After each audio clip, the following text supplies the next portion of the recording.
They said she was nothing. They made her invisible. And for years, Kaya Evernight believed them.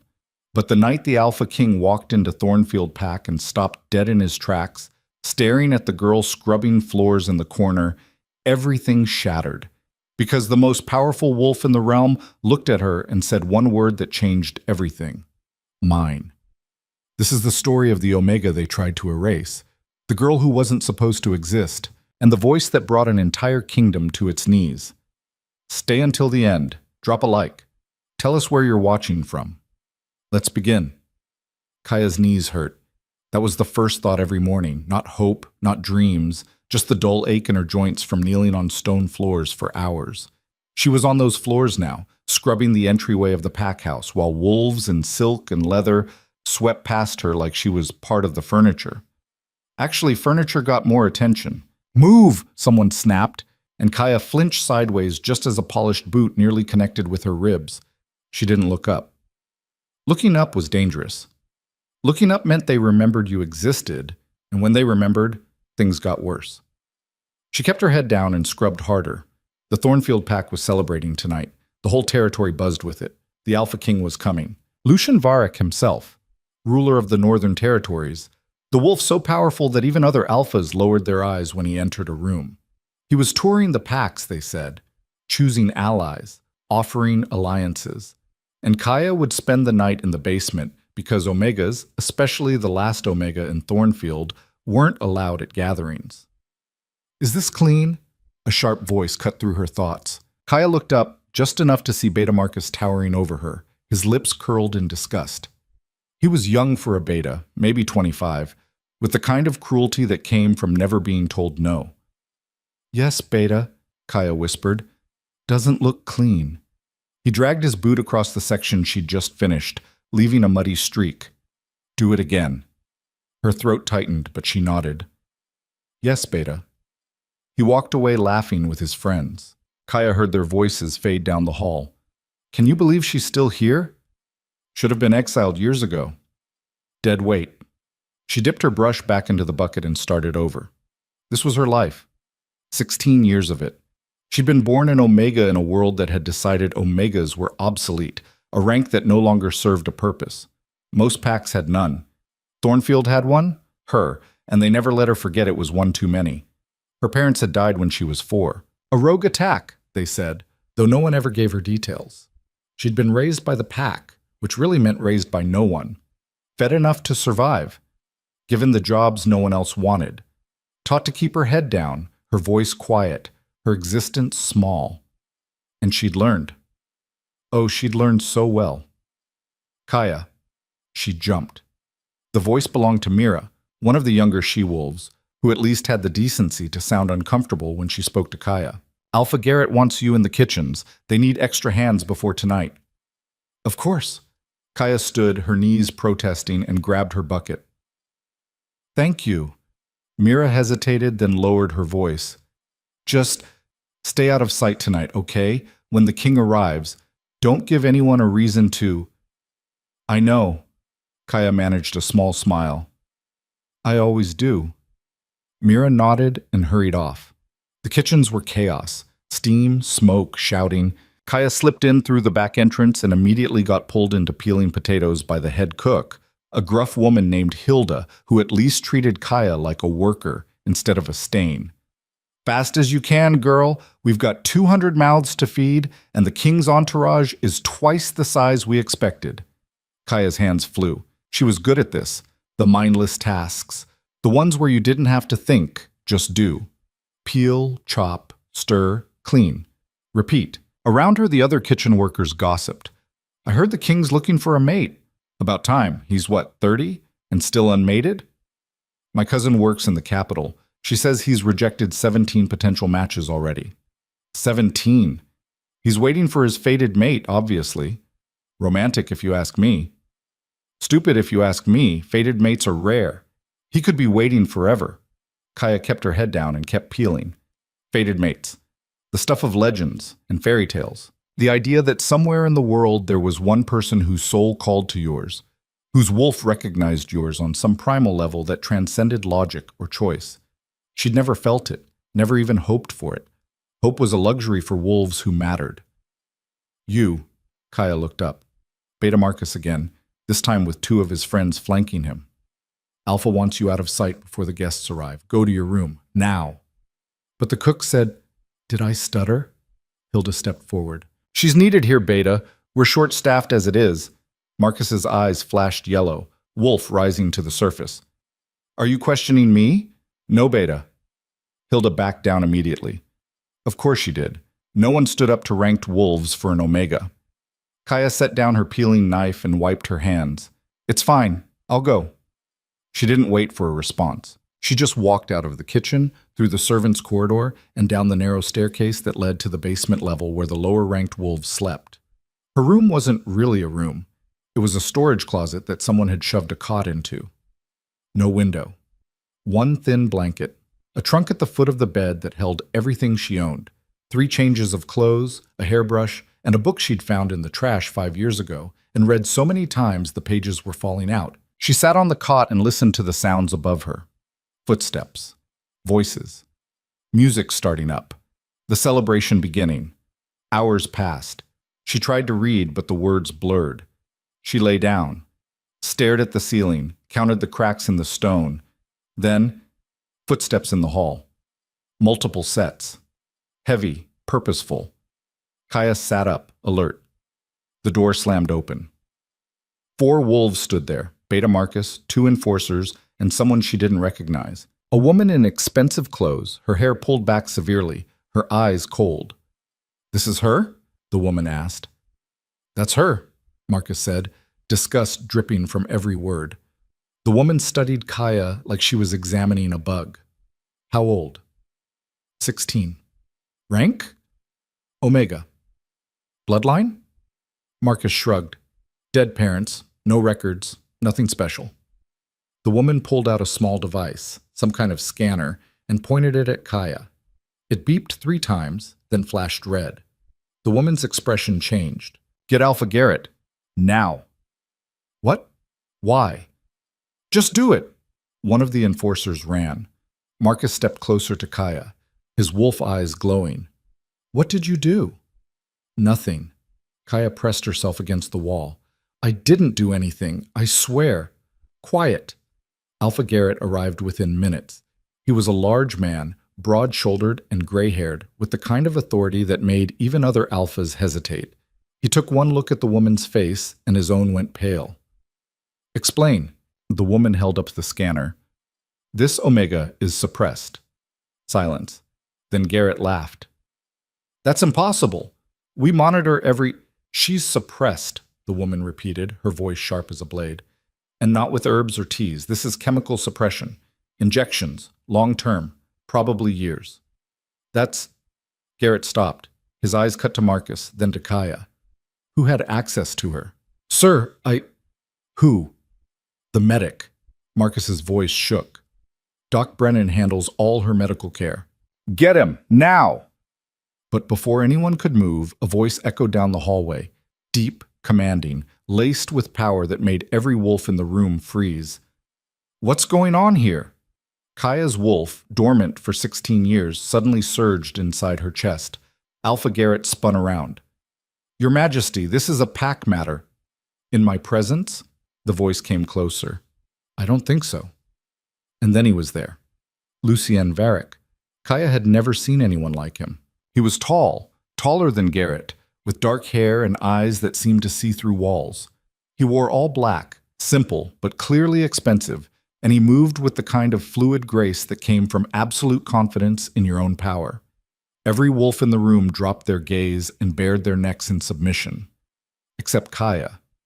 She was too shocked to remember protocol. Lucien's eyes swept the room, took in the scene, the scanner, the enforcers, the small Omega pressed against the wall, and narrowed. "Someone want to explain?" The woman spoke first. "Your Majesty, I'm Dr. Lysa Chen, the specialist you requested for bloodline verification. I was running routine scans of the pack and discovered this Omega has been chemically suppressed." "Suppressed how?" "Wolfsbane derivative. High concentration. Administered consistently over what I estimate to be 10 to 12 years. Lucien went very, very still. Why would someone suppress an Omega? That's what I'd like to know. Alpha Garrett stepped forward. Your Majesty, I assure you I had no knowledge of this. If our medic has been— Where is this medic? Being retrieved as we speak. Lucian's gaze finally landed on Kaya. For 3 seconds, their eyes met, and the world stopped. Kaya felt it like lightning in her chest, a pull so strong it knocked the breath from her lungs. Her wolf, silent for 16 years, roared to life. Mine, it screamed. Mine. Lucian's expression shifted. Shock. Recognition. Something fierce and possessive that made Kaya's heart race. He took a step toward her. Alpha Garrett moved to block him. Your Majesty, she's just an Omega. She's nothing. Lucian's hand shot out and gripped Garrett's throat, lifting him off the ground like he weighed nothing. When he spoke, his voice was barely human. Say that again. I didn't mean— She is my mate. Lucian's eyes blazed gold.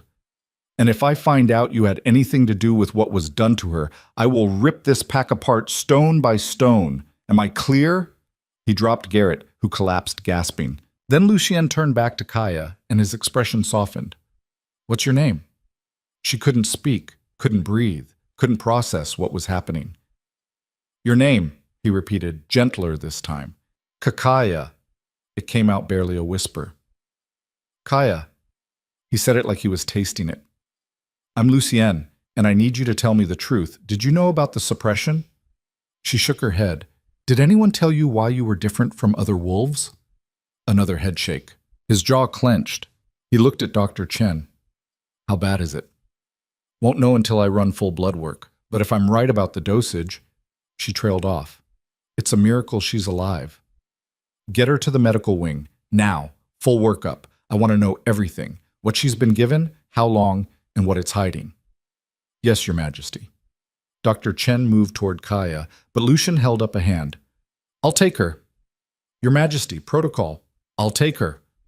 It wasn't a request. Kaya found herself being gently guided out of the basement, up the stairs, through corridors she'd only ever cleaned. Wolves stopped and stared. Whispers erupted. She heard her name, heard Omega, heard King. Lucien's hand stayed on her elbow, steady and warm. The medical wing was pristine. White walls, clean equipment, the smell of antiseptic. Dr. Chen directed Kaya to a chair and began setting up instruments. This won't hurt, she said. Just a few scans and a blood draw. Kaya nodded numbly. Lucien stayed. He didn't leave, didn't pace, just stood against the wall with his arms crossed, watching. The scans took 20 minutes, the blood draw another 5. Dr. Chen worked in silence, her expression growing darker with each result. Finally, she turned to Lucien. Your Majesty, I need to speak with you privately. Anything you have to say, you can say in front of her. Dr. Chen hesitated, then nodded. Fine. Your Majesty, this Omega isn't just suppressed. She's been actively poisoned. The temperature in the room dropped 10 degrees. Explain. The wolfsbane derivative I mentioned? It's not just blocking her wolf, it's blocking her bloodline. And based on the markers I'm seeing, Dr. Chen pulled up a screen showing complex genetic sequences. She's not just any Omega, she's a silver tongue. Kaya frowned. A what? Lucian's eyes widened. That's impossible. Silver tongues died out 200 years ago. Apparently not. Doctor. Chen pointed to the screen. See these markers? They're unique to the silver tongue line. Voice-based command. Persuasion on a genetic level. In the old days, a fully manifested silver tongue could stop wars with a sentence. Or start them, Lucien murmured. Exactly. Dr. Chen turned to Kaya. Someone in this pack knew what you were, and they've been keeping you suppressed since you were a child. The pieces clicked together in Kaya's mind. The injections. Doc Brennan always insisted she needed them. Vitamins, he said, because Omegas were naturally weak. She'd never questioned it. Why? Her voice cracked. Why would they do that? Power, Lucien said flatly. A silver tongue can challenge any authority, override any command. You're not just dangerous to ranked wolves, you're a threat to the entire hierarchy. But you're not just anything. He moved closer, his presence overwhelming but somehow not frightening. You're my mate. You're a silver tongue, and you're about to become the most protected wolf in this kingdom. I don't understand. You will. He looked at Dr. Chen. How long until the suppression wears off? Could be days, could be weeks. Depends on how deep it goes, but, Your Majesty, she hesitated. When it does wear off, there could be, complications. What kind of complications? A lifetime of suppressed power suddenly manifesting? It won't be controlled, it won't be subtle, and everyone in range will feel it. Lucian's expression hardened. Then we'd better make sure she's somewhere safe when it happens. He turned to Kaya, and his voice softened again. Pack your things. You're coming with me. I can't. That wasn't a request, but his tone was gentle. You're in danger here. Someone in this pack has been poisoning you for over a decade. I'm not leaving you with them. But, Kaya. He waited until she met his eyes. Do you trust me? She should say no. She'd known him for less than an hour, but her wolf was screaming yes, yes, yes, and for the first time in her life, something inside her felt right. I don't know, she whispered honestly. He smiled, a small, real smile. Good, smart, but I'm still not leaving you here. A commotion erupted in the hallway, shouting, running. Lucien's hand went to Kaya's shoulder, protective and possessive. Stay behind me. The door burst open. Alpha Garrett stood there, flanked by 6 enforcers and Doc Brennan, a thin, nervous man in his 50s with sweat beading on his forehead. Your Majesty, Garrett said tightly, we need to discuss this. There's nothing to discuss. She's coming with me. She's Thornfield Pack. You can't just take her. Watch me. Your Majesty, please. Garrett tried diplomacy. You have to understand, we didn't know what she was. The doc was just following orders. Whose orders? Silence. Lucian's voice dropped to a growl. Whose orders? Doc Brennan stepped forward, shaking. Mine. The orders were mine. Why? Because, he swallowed hard, because 16 years ago, a seer came to this pack. She told us that the Omega child we'd just taken in was cursed, that she would bring destruction to Thornfield, that the only way to protect the pack was to suppress her power. And you believed her. We had no choice. The seer was never wrong. Where is this seer now? Dead. She died 5 years ago. How convenient, Kaya thought distantly. Lucian studied Garrett. You knew the whole time.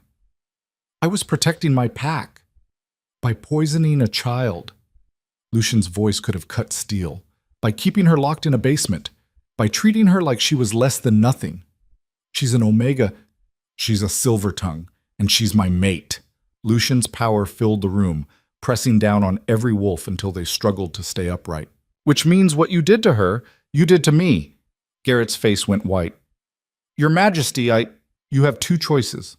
Lucian's voice was calm, which somehow made it more terrifying. You step aside and let me take her, or I declare Thornfield Pack in violation of the Royal Accord and disband it entirely. You can't. I can. I will. Choose. Kaya watched Garrett's face cycle through emotions. Anger, fear, calculation. Finally, he stepped back. She's yours. I know. Lucian turned to Kaya. Get your things. 5 minutes. Kaya moved on autopilot. Back down to the basement, to her tiny room, to the trunk with her pathetic collection of belongings. She shoved everything into a cloth bag. 3 minutes. When she came back up, Lucian was waiting with 3 of his own guards, massive wolves who looked at her with curiosity instead of contempt. Ready? Lucian asked. Yes. They walked through the pack house together. Every wolf they passed stared. Kaya heard the whispers. She's leaving? With the king? How is that possible? Beta Marcus stood near the entrance, his face twisted with fury. You don't belong out there, he hissed as she passed. You'll be back. You'll always be nothing. Kaya flinched, but Lucien stopped, turned, and fixed Marcus with a look that made the beta stumble backward. If you ever speak to her again, Lucian said quietly, I'll remove your tongue. Clear? Marcus couldn't even nod, just stood there trembling. They continued outside. The night air hit Kaya like a slap. She'd barely been outside in months. The pack territory stretched around them. Forest, buildings, the glow of the celebration still happening somewhere in the distance. A black SUV waited, engine running. Lucien opened the door for her. "It's about a 3-hour drive to the capital. You can sleep if you want." Kaya climbed in, the seat softer than her bed had ever been. Lucien slid in beside her. The guards took the front seats, and then they were moving, pulling away from Thornfield Pack, from the only home Kaya had ever known. She should feel scared, lost, overwhelmed. Instead, she felt free. For the first time in 16 years, she felt free. She must have dozed off because when she woke, Lucien was speaking quietly on a phone. "Full investigation. I want everyone questioned. Someone helped Brennan, and I want their names." "No, she's fine. Sleeping?" "Of course she's coming to the capital. Where else would she go?" "Marcus, I don't care what tradition says. She's my mate." End of discussion. He hung up and noticed Kaya watching. "Sorry, did I wake you?" "No, I just..." She sat up straighter. "Is this real?" "What do you mean?" "This. All of it. Am I really your mate, or are you just rescuing me?" Lucien's expression softened. "Do you feel it? The pull?" She nodded slowly. "Then it's real. As real as anything I've ever known." "But you're a king, and I'm my mate." He said it firmly. "Nothing else matters." "Everything else matters." Kaya's voice shook. "I don't know how to be anything except what they made me. I don't know how to talk to alphas or navigate politics or be whatever a queen is supposed to be." "Good." She blinked. "Good? The last thing I need is another political chess piece." Lucien shifted to face her. "Kaya, I've spent 10 years rejecting potential matches because they were all the same. Daughters of powerful alphas, trained from birth to say the right things, wear the right clothes, make the right alliances. They saw me as a crown, not a person. And you think I'm different? I know you are." His hand found hers, warm and steady. "You don't want anything from me. You don't even trust me yet. And that's exactly what I need, someone real." Kaya wanted to believe him, desperately. But years of conditioning whispered that this was a trick, a test, something that would be ripped away the moment she let herself hope. "What if I can't do it?" she whispered. "What if I fail?" "Then you fail." Lucien squeezed her hand. "And you try again. That's how learning works. Kings don't marry failures. This one does." The SUV slowed and Kaya looked out the window. They'd entered a city, the capital, she realized, with tall buildings and lights everywhere. And ahead, rising above it all, was a palace that looked like something from a fairy tale. "Welcome home," Lucien said softly. Home. Kaya had never had one of those before. Maybe, just maybe, she was about to find out what it meant. The palace gate swung open and Kaya's breath caught. She'd seen buildings before. The pack house was large, but this was something else entirely. Stone towers reached toward the sky, windows glittered like stars, and wolves in formal uniforms lined the entrance path. Every single one of them turned to stare as the SUV pulled through. "Ignore them," Lucien said, but his hand stayed on hers. "They're curious. That's all. They're wondering what I am. Let them wonder." The vehicle stopped at the base of a wide staircase.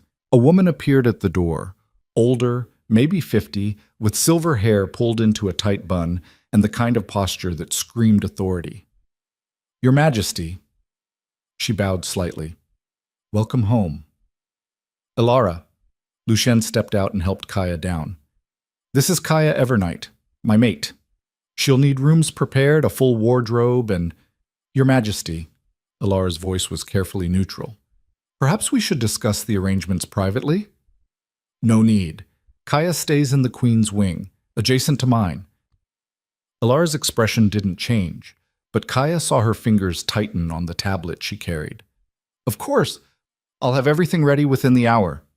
They entered the palace and Kaya tried not to gape. Marble floors, crystal chandeliers, paintings that probably cost more than her entire pack. Wolves in expensive clothes moved through hallways with purpose, and every single one stopped to stare when Lucian passed with Kaya at his side.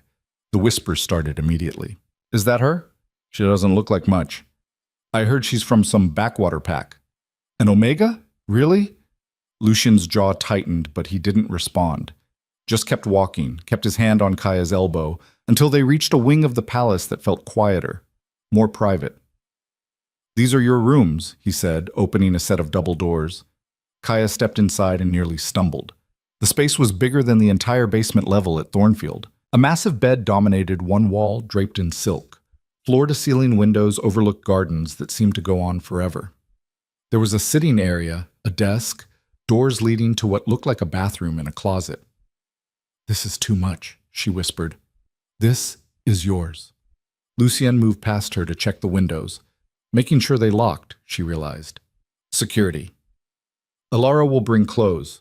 Dr. Chen will be by tomorrow to check on you. And if you need anything at all, there's a phone by the bed.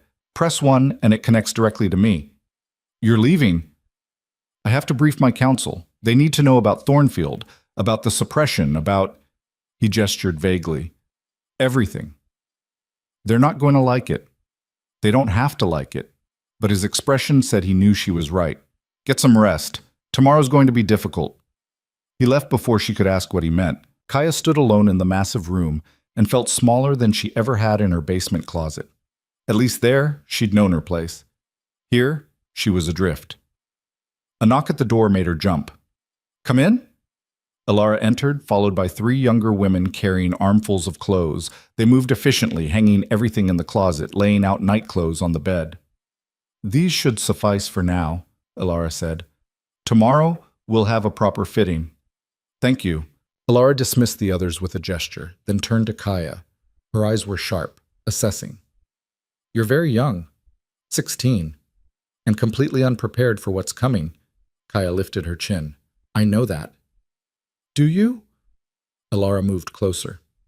"His Majesty is a good king, a fair king, but he's also impulsive when it comes to matters of the heart. He sees you as his mate and thinks that's enough.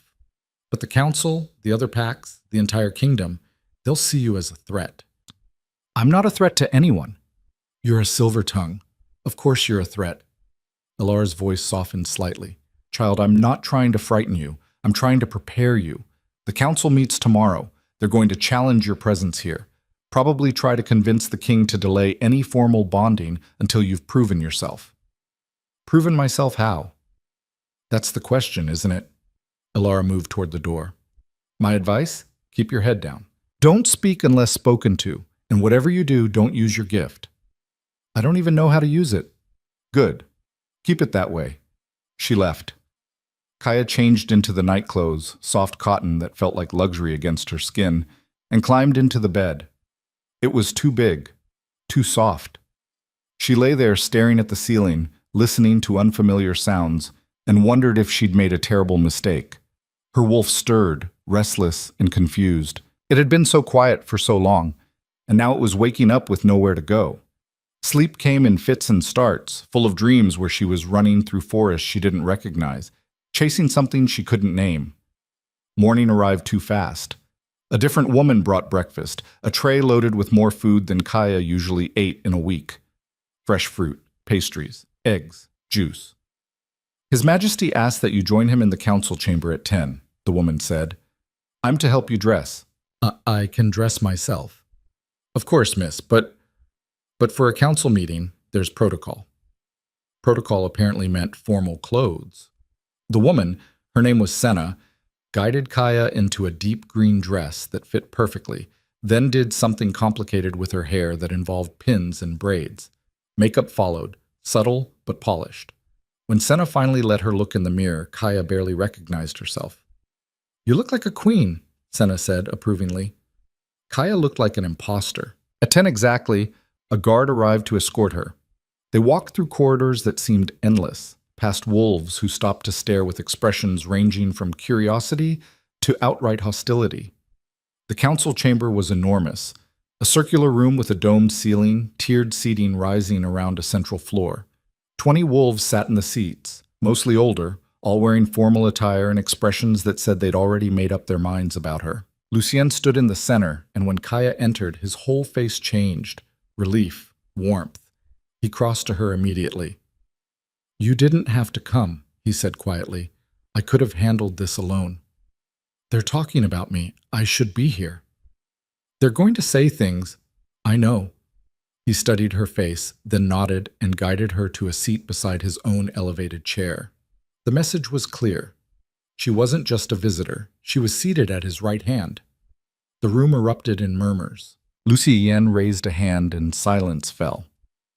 "Thank you all for convening on short notice. I'll be brief. During my visit to Thornfield Pack, I discovered my fated mate. Her name is Kaya Evernight. She's a silver-tongue who has been suppressed since childhood, and she is now under my protection." A wolf in the front row, gray-haired, stern-faced, wearing council robes, stood immediately. "Your Majesty, with all respect, this is highly irregular." "Which part, Counselor Darius?" "All of it." Darius gestured at Kaya. "A fated mate bond, while significant, does not automatically qualify someone for a position of power. The Queen's role requires training, education, political acumen. She'll learn. She's 16. "Your point?" "My point," Darius said carefully, "is that the kingdom has certain expectations. The Queen isn't just the king's mate. She's a leader, a diplomat, a symbol. This girl," he caught himself, "this young woman has none of the necessary qualifications." Another counselor stood, a woman this time, younger but no less stern. "Furthermore, Your Majesty, we have concerns about the Silver-Tongue bloodline. That particular gift is volatile, dangerous. Historically, Silver-Tongues have caused political upheaval." 200 years ago, Lucien cut in, "power doesn't change, Your Majesty, only who wields it." "Are you suggesting I send my maid away?" "We're suggesting a period of evaluation." Darius stepped forward. "Let her train. Let us assess her abilities and her intentions. If after, say, a year, she proves herself stable and capable, then we can discuss a formal bonding ceremony." "A year? It's reasonable, Your Majesty." "What's reasonable is recognizing my mate when I find her." "Your Majesty," another counselor rose, "please understand our position. The kingdom has been stable under your rule. But introducing an untrained, potentially dangerous wildcard into the heart of power, it's a risk we cannot advise you to take." Kaya listened to them talk about her like she wasn't there, like she was a problem to be managed rather than a person. Her hands clenched in her lap. "She's sitting right here," she said quietly. Every head turned. "Kaya," Lucien started, "they're talking about me like I'm not in the room." She stood, heart hammering. "If you're going to decide my future, at least have the courtesy to speak to me directly." Darius's expression was unreadable. "Very well, Miss Evernight, do you believe you're qualified to be queen?" "No?" That clearly surprised him. "Then you agree with our position." "I agree that I'm not qualified, but I don't agree that qualifications are what matter most." Kaya's voice shook, but she pushed through. "You're all looking at me and seeing a threat, something to contain. But I'm not trying to take power from anyone. I'm just trying to figure out who I am after spending 16 years being told I was nothing." "Noble sentiment," the female counselor said dryly, "but sentiment doesn't run a kingdom. Neither does fear." Kaya looked at each of them. "You're afraid of what I might become, but I'm already here. The bond is already made. So you have two choices: help me learn, or spend the next year fighting something that's already inevitable." Silence. Then Darius laughed, a short, sharp sound. "She has spine. I'll give her that." "Is that a yes?" Lucien asked. "It's an acknowledgement that we can't change your mind." Darius sat back down. "Very well, Your Majesty. She can stay, but we require conditions." "Name them." 1. She undergoes formal training in politics, etiquette, and royal protocol. 2. She meets with Dr. Chen regularly to monitor her abilities and prevent any incidents. 3. She does not participate in official council business until we deem her ready. And 4? Lucien's tone said he knew there was more. 4. If at any point her abilities prove uncontrollable or dangerous, she submits to resuppression. "Absolutely not." Lucian's power flared. You're not putting her back in a cage. Then we have a problem, Your Majesty. The tension in the room was suffocating. Kaya could feel it pressing down on her, could see the standoff forming. This was going to escalate. Lines were going to be drawn, and it would be her fault. I accept the conditions, she said. Kaya, no, I accept them, she repeated louder. All four, including the last one. Lucian turned to her, betrayal in his eyes. You can't. I can. She met his gaze steadily. They're afraid. And honestly, so am I. If my abilities are as dangerous as everyone says, then having a safety measure isn't unreasonable. It's barbaric. It's practical. She turned back to Darius. I agree to your terms on one condition of my own. You're not in a position to negotiate, Darius said. I'm the king's mate. I'm absolutely in a position to negotiate. She straightened her shoulders. My condition. If I'm going to be trained and evaluated, I want transparency. Reports of my progress go to the king and to me. Not just the council. I'm not doing this blind. Darius and the female counselor exchanged glances. Finally, Darius nodded. Agreed. We'll draw up a formal contract by week's end. Then we're done here. Lucian stood and the dismissal was clear. The counselors filed out, some still muttering to each other. When the door closed behind the last one, Lucian rounded on Kaya. What were you thinking? I was thinking that fighting them would make everything worse. So you just rolled over? I negotiated. She kept her voice calm even though her hands were shaking. They were going to force those conditions anyway. This way I get something too. You agreed to let them suppress you again. Only if I prove dangerous, which I won't. You don't know that. He ran a hand through his hair, frustrated. Kaya, these people, they're not trying to help you. They're trying to control you. I know, but right now they have the power to make both our lives miserable. So we play along. We let them think they're in control. And we wait for the right moment. He stared at her. You've thought about this. I've spent 16 years learning how to survive wolves who hate me. I know how to pick my battles. This isn't Thornfield. No, it's worse, because these wolves have actual power. She softened her voice. Lucian, I appreciate you fighting for me, but I need to fight for myself too, in my own way. He looked like he wanted to argue more, but finally nodded. Fine, but I'm staying close, and if any of them cross a line, I'll tell you. Promise? Promise. He pulled her into a hug then, sudden and tight. I'm sorry. This isn't how I wanted this to go. How did you want it to go? I don't know. Better than this. He pulled back, managed a weak smile. Come on. I'll show you the rest of the palace. Try to salvage something from this disaster. The tour helped. Lucienne walked her through gardens and libraries, introduced her to staff members who seemed genuinely kind, showed her the training grounds where guards practiced. But everywhere they went, Kaya felt the stares, heard the whispers. That's her? She doesn't look like much. I heard the council almost rejected her. Alpha King deserves better. By lunch, her nerves were raw. They ate in Lucien's private quarters, less formal than the main dining hall, and Kaya barely tasted the food. You're thinking too loud, Lucien said. I'm thinking normally, you're just sitting too close. We're mated. I'm supposed to sit close. But he was smiling. Talk to me. I don't belong here. Yet. Maybe ever. She set down her fork. Lucien, what if they're right? What if I can't learn fast enough or control whatever this power is? What if I'm just going to be a liability? Then you'll be my liability. He said it so simply, like it was obvious. Kaya, I'm not with you because you're convenient or politically useful.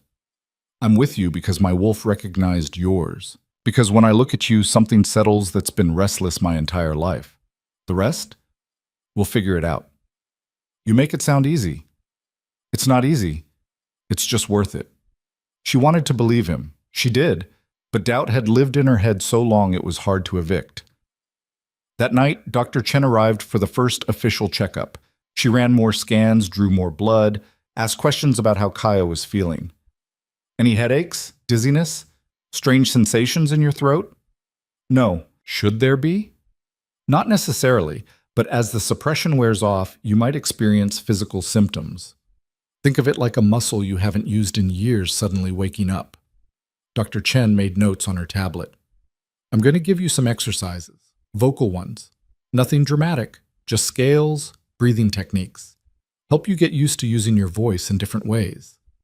When will I actually be able to do things?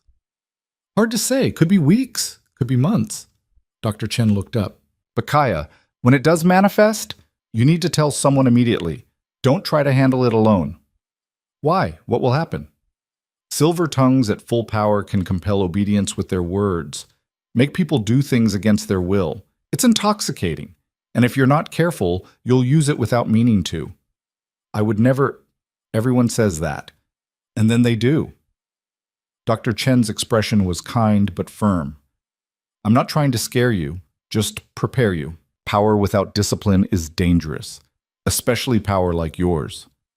After she left, Kaya stood at the window and looked out over the palace grounds. Wolves moved below, guards changing shifts, servants heading home, others arriving for night duties. How many of them hated her, feared her, wanted her gone? She didn't sleep well that night either. The next day, her training began. First was etiquette with a stern woman named Lady Cordelia, who spent 3 hours teaching Kaya how to walk, sit, curtsy, and hold a teacup properly. Queens do not slouch. Queens do not fidget. Queens do not speak unless they have something valuable to contribute. By the time the session ended, Kaya felt like a puppet being taught how to perform.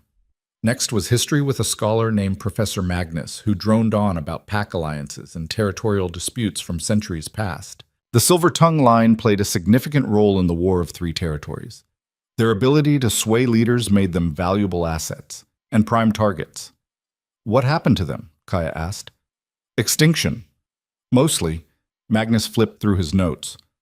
Rival packs hunted them systematically. Those who survived went into hiding, suppressed their gifts, integrated into normal pack life. Eventually, the bloodline was thought to have died out entirely. Until now. Indeed. The afternoon was combat training with the head guard, Captain Riker. He was massive, scarred, and looked at Kaya with open skepticism. You ever fought before? No, sir. Shifted? I can't. Not yet. He sighed. Great. We're starting from scratch. He tossed her into a sparring ring with a younger guard who looked apologetic as he proceeded to knock her down 6 times in 10 minutes. By evening, Kaya was bruised, exhausted, and ready to cry. She limped back to her rooms, collapsed on the bed, and seriously considered just running away. A knock stopped her. It's me. Lucian's voice came through the door. She let him in. He took one look at her, and his expression darkened. What happened? Training. Who did this to you? Everyone. It's fine. I'm fine. You're not fine. He sat beside her, gentle. Let me see.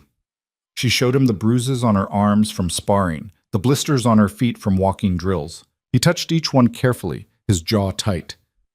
This is too much too fast. This is what I agreed to. Not like this. He stood, clearly about to go yell at someone. Lucien, don't. She grabbed his hand. Please. If you fight my battles for me, they'll never respect me. They'll just see me as your pet project. So I'm supposed to watch you get hurt?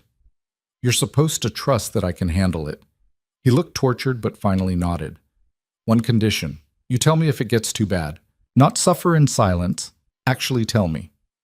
Deal. He stayed with her that night, not in her bed, but in the sitting area, working on papers while she soaked her feet and tried to process everything she'd learned that day. It was almost comfortable, almost normal, until 3 days later when everything exploded. Kaya was in the library studying treaty documents Professor Magnus had assigned when she heard shouting from the main hall. She shouldn't have investigated, should have stayed quiet and hidden like she'd been trained, but something pulled her toward the noise. She found a crowd gathered in the entrance hall.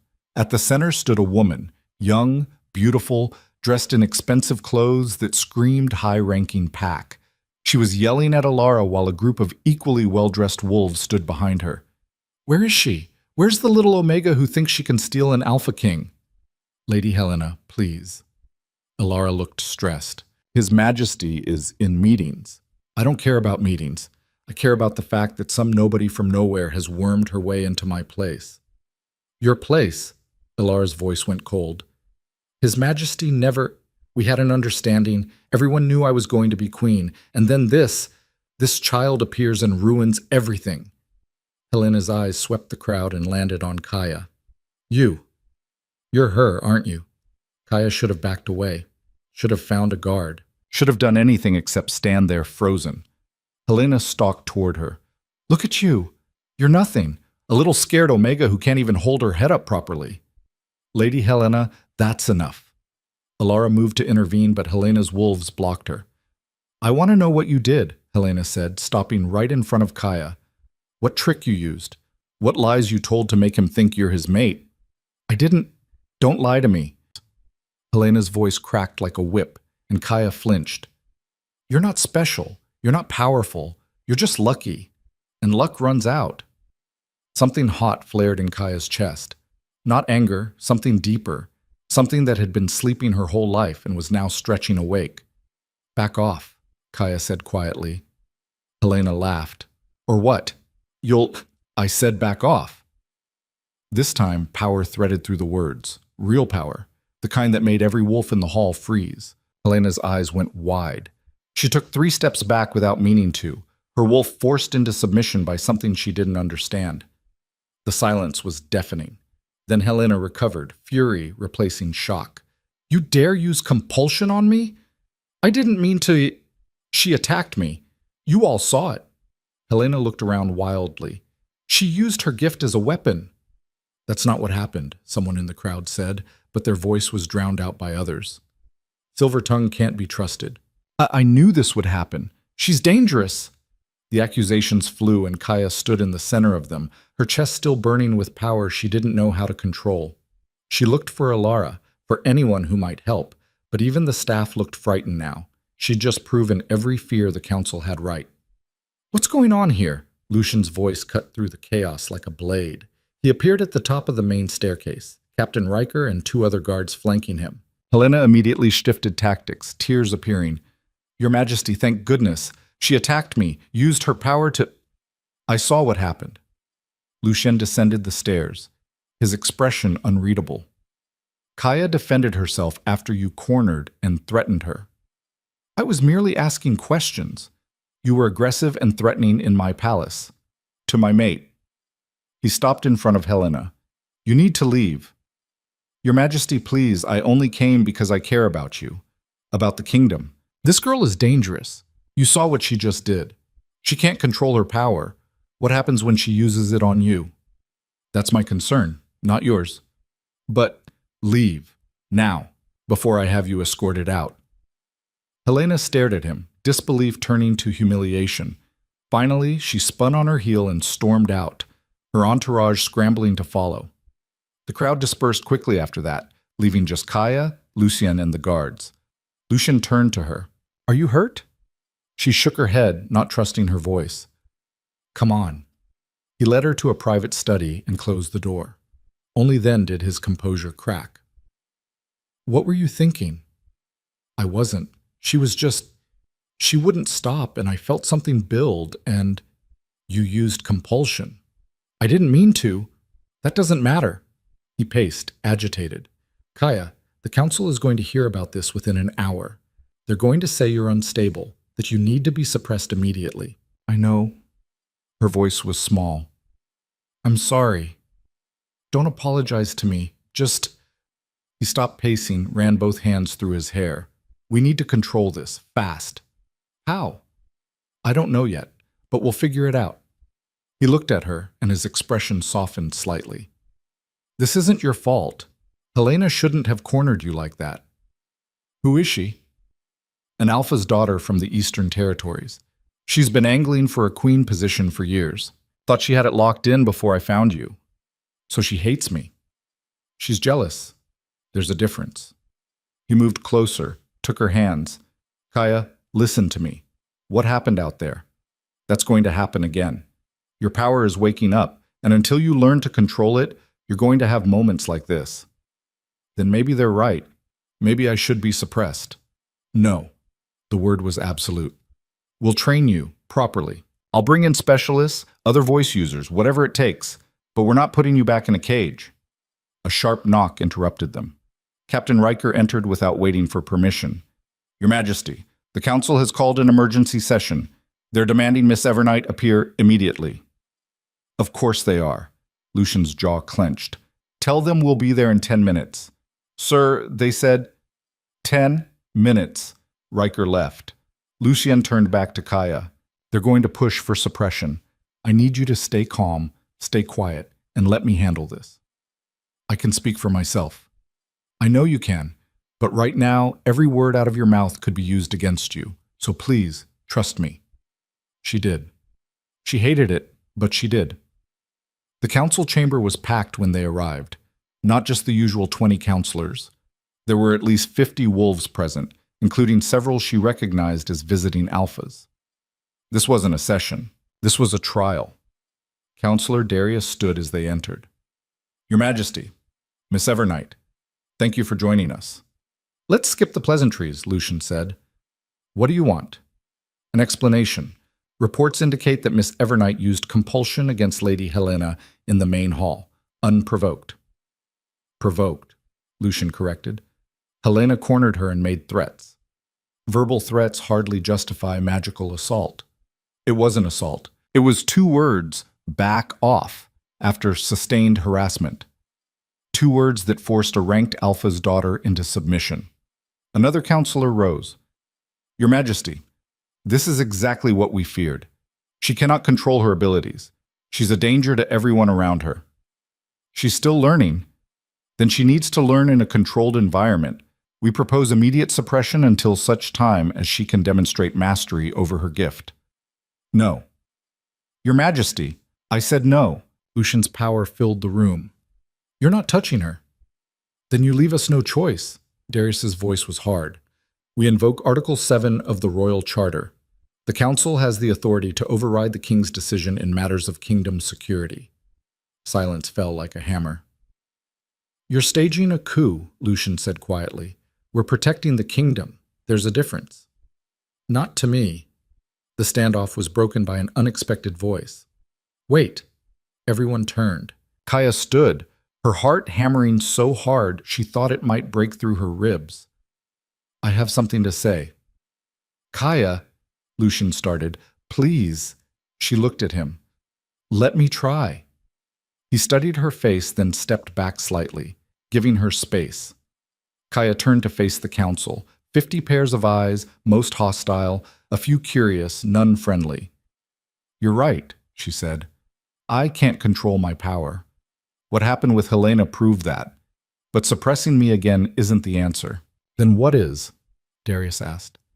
Let me prove I can learn. Give me 1 month. I'll work with whoever you want, specialists, trainers, anyone. And if after 1 month I haven't made significant progress, if I'm still a danger, then I'll submit to suppression voluntarily. 1 month isn't enough time, then make it 2. 3. Whatever you think is fair. She straightened her shoulders. But don't condemn me without giving me a real chance. That's all I'm asking. And if you fail? The female counselor asked. Then I fail, and I accept the consequences.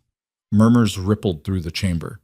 Darius conferred quietly with several other counselors. Finally, he turned back.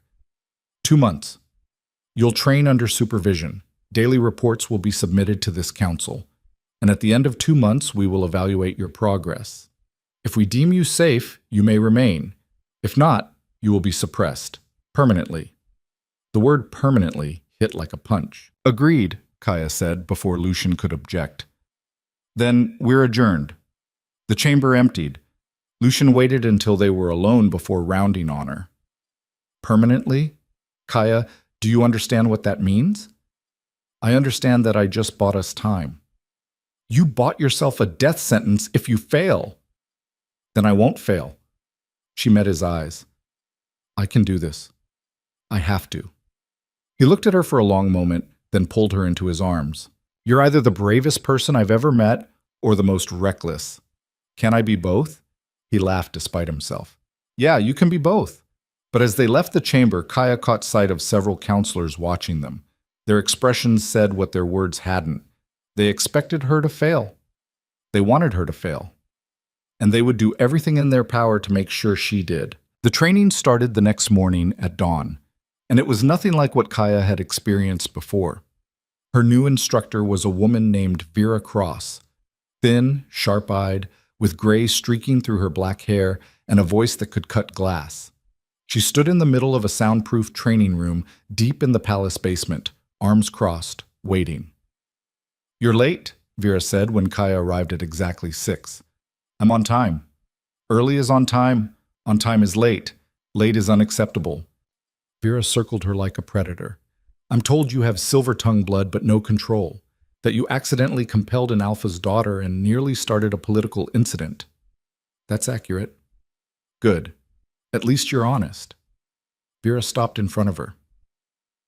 "I'm going to teach you control, but first, I need to teach you something more important, fear." "I'm already afraid." "Not of your power." "You should be." Vera moved to a table along the wall and picked up a small device. This measures vocal frequency and emotional resonance.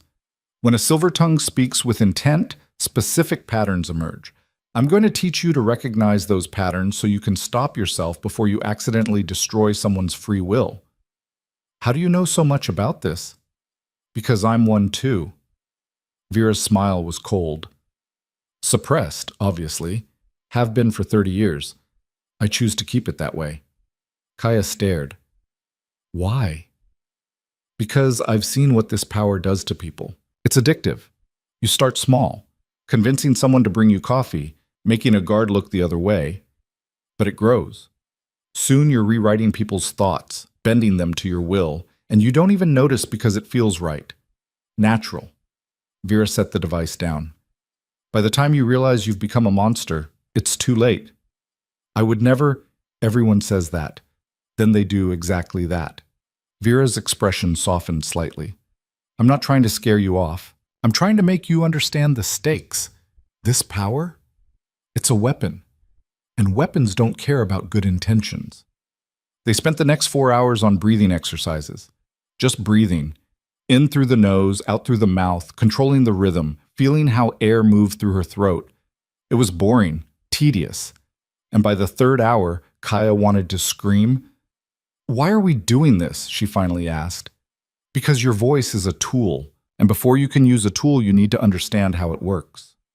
Vera demonstrated a long, controlled exhale. "Every sound you make starts here, in your diaphragm.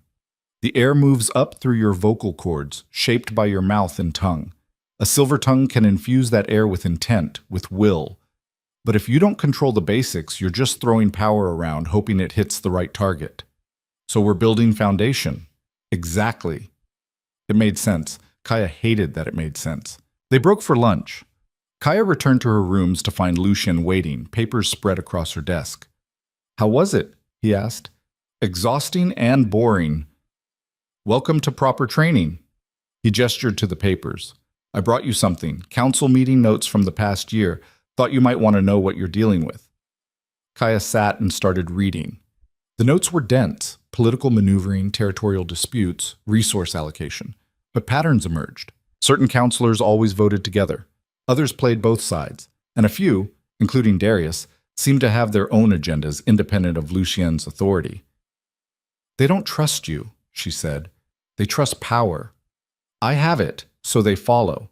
But the moment they think I'm compromised by love, by sentiment, by anything, they'll move against me. And I'm the compromise." In their eyes, he leaned back. But, here's what they don't know. I was getting tired of their games long before you showed up. Part of me is almost grateful for the confrontation, forces things into the open. That's a dangerous way to think. I know. He smiled. So's keeping you. Apparently I'm bad at playing it safe. Someone knocked. Alara entered without waiting for an answer. "Your Majesty, there's a problem." Lucien stood immediately.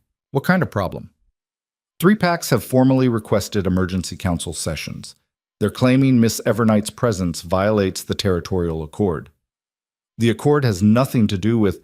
They're saying a silver tongue at the center of power creates an unfair advantage, that other packs can't negotiate fairly if the Queen can compel agreement. Alara's expression was grim. They want her removed from the capital, Immediately. Kaya felt her stomach drop. How many packs? 3 publicly, but rumors suggest at least 6 more are considering joining. That's half the kingdom, Lucien said quietly. Yes, Your Majesty. He was silent for a moment, thinking. Then, schedule the sessions. I'll address their concerns directly. Sir, with respect, that might not be enough. If they've already made up their minds, then I'll change them. He looked at Kaya. This doesn't affect your training. You keep working with Vera. Let me handle the politics. They're using me as an excuse, Kaya said. I should be part of the solution. You are, by getting stronger. He moved to the door. Trust me on this. After he left, Kaya sat staring at the council notes. 3 packs, maybe 9 total, all demanding she leave. The numbers didn't lie. She wasn't just disliked, she was a catalyst for rebellion. That afternoon's training was different. Vera brought in a young guard named Marcus, not the same Marcus from Thornfield, thankfully, and had him stand across the room. Tell him to sit, Vera instructed. Just ask him? No, tell him, with intent. Kaya looked at Marcus, who was trying very hard to appear neutral. Sit down. Nothing happened. You're being polite, Vera said.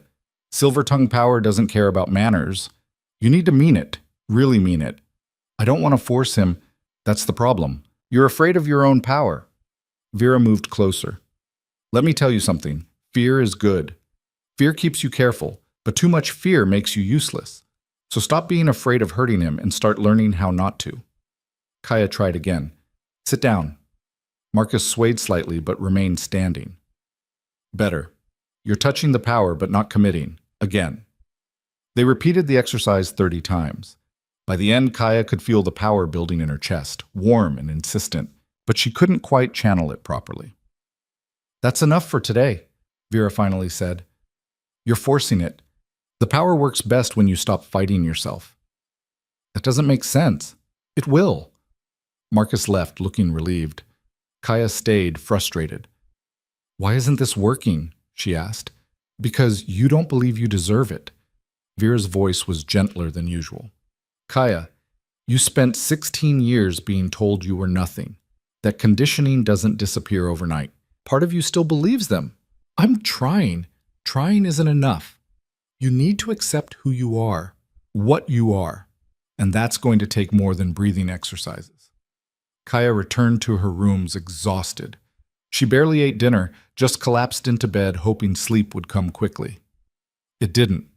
Instead, she lay awake listening to sounds from the hallway, guards changing shifts, servants moving through late-night duties, the palace settling into its nighttime rhythms, and voices, whispered but urgent. Can't keep protecting her. Council's patience is running out. If she fails, he falls with her. Kaya pressed her pillow over her ears, but the words seeped through anyway. The next week blurred together. Training with Vera every morning. Combat practice with Captain Riker in the afternoons. Etiquette and history squeezed into whatever hours remained. And every night, more whispered conversations she wasn't supposed to hear. The emergency council sessions happened. Lucien spent hours behind closed doors negotiating, arguing, promising. He came back from each one looking more tired. How bad? Kaya asked after the 3rd session. Manageable. Barely. He sat heavily on her couch. 2 packs withdrew their complaints, but 5 more joined, and Darius is feeding the fire, making it seem like I'm choosing you over kingdom stability. Maybe you should. Should what? Choose the kingdom. She kept her voice steady. Send me somewhere else. Let things settle. No. Lucien? No. He looked at her. You think I don't know what you're doing? You're trying to be noble, sacrifice yourself for the greater good. But that's not how this works. We face this together, or not at all. Even if it costs you everything? Especially then. 10 days into her training, something shifted. Kaya was working with Vera on sustained tones, holding a single note while channeling intent, when suddenly the power clicked into place. It felt like a door opening inside her chest. The note she was holding resonated differently, fuller, and she felt the air around her respond. Vera's eyes widened. There. Did you feel that? Yes. Do it again. Kaya took a breath and sang the same note. This time she could feel the power threading through it, could sense how it wanted to reach out and touch whoever heard it. Good. Now stop before you compel me to do something embarrassing. Vera made notes on her tablet. You're starting to access it consciously. That's progress. How much progress? Enough that you won't accidentally force someone into submission during normal conversation. Not enough that you can actually use it effectively. So I'm safe but useless. Welcome to the middle stages of training. That evening, Lucian brought her to a formal dinner with several visiting dignitaries. It was a test, Kaya realized. Put her in a political situation and see if she could handle it without incident. The dinner was torture. 8 courses, each with specific utensils and protocols. Conversation that was superficially pleasant but loaded with subtext. Wolves watching her every move, waiting for her to mess up. She made it through the first 6 courses without major incident. Then a visiting alpha named Garrett, different from Thornfield's Garrett, leaned across the table. So tell me, Miss Evernight, what qualifies you for the position of queen? The table went quiet. I'm still learning, Kaya said carefully. But surely you must have some natural talents, some expertise you bring? His smile was predatory. Or is the qualification simply that the king is infatuated? Garrett, Lucian's voice held warning.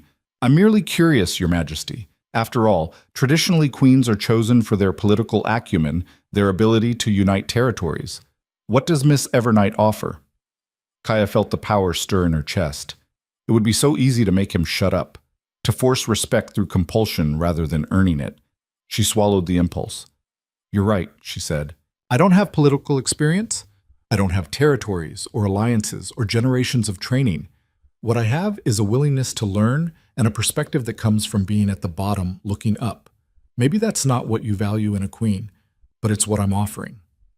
Garrett stared at her. Then, surprisingly, he laughed. Honest, I like that. He raised his glass. To honest queens, may they survive long enough to make a difference. The dinner continued. Kaya survived. But walking back to her rooms afterward, Lucian was quiet. What? She finally asked. You handled that well. You sound surprised. Not surprised. Impressed. He stopped walking. Kaya, I know this is hard. The pressure, the scrutiny, all of it. But you're doing better than you think. I almost compelled him to shut up. But you didn't, that's what matters. She wanted to believe him. But exhaustion was making everything harder. The doubt, the fear, the constant weight of knowing one mistake could destroy everything. 2 days later, Dr. Chen called an emergency meeting. Kaya arrived to find both Chen and Vera waiting, their expressions serious. What's wrong? Kaya asked. Your suppression is breaking down faster than expected, Dr. Chen said. The chemical markers in your blood are dropping rapidly. I'd estimate you have maybe 3 weeks before it's completely gone. That's good, right? Means I'll have full access to my power. It means you'll have full access without full control. Vera's voice was sharp. The final stages of emergence are unpredictable.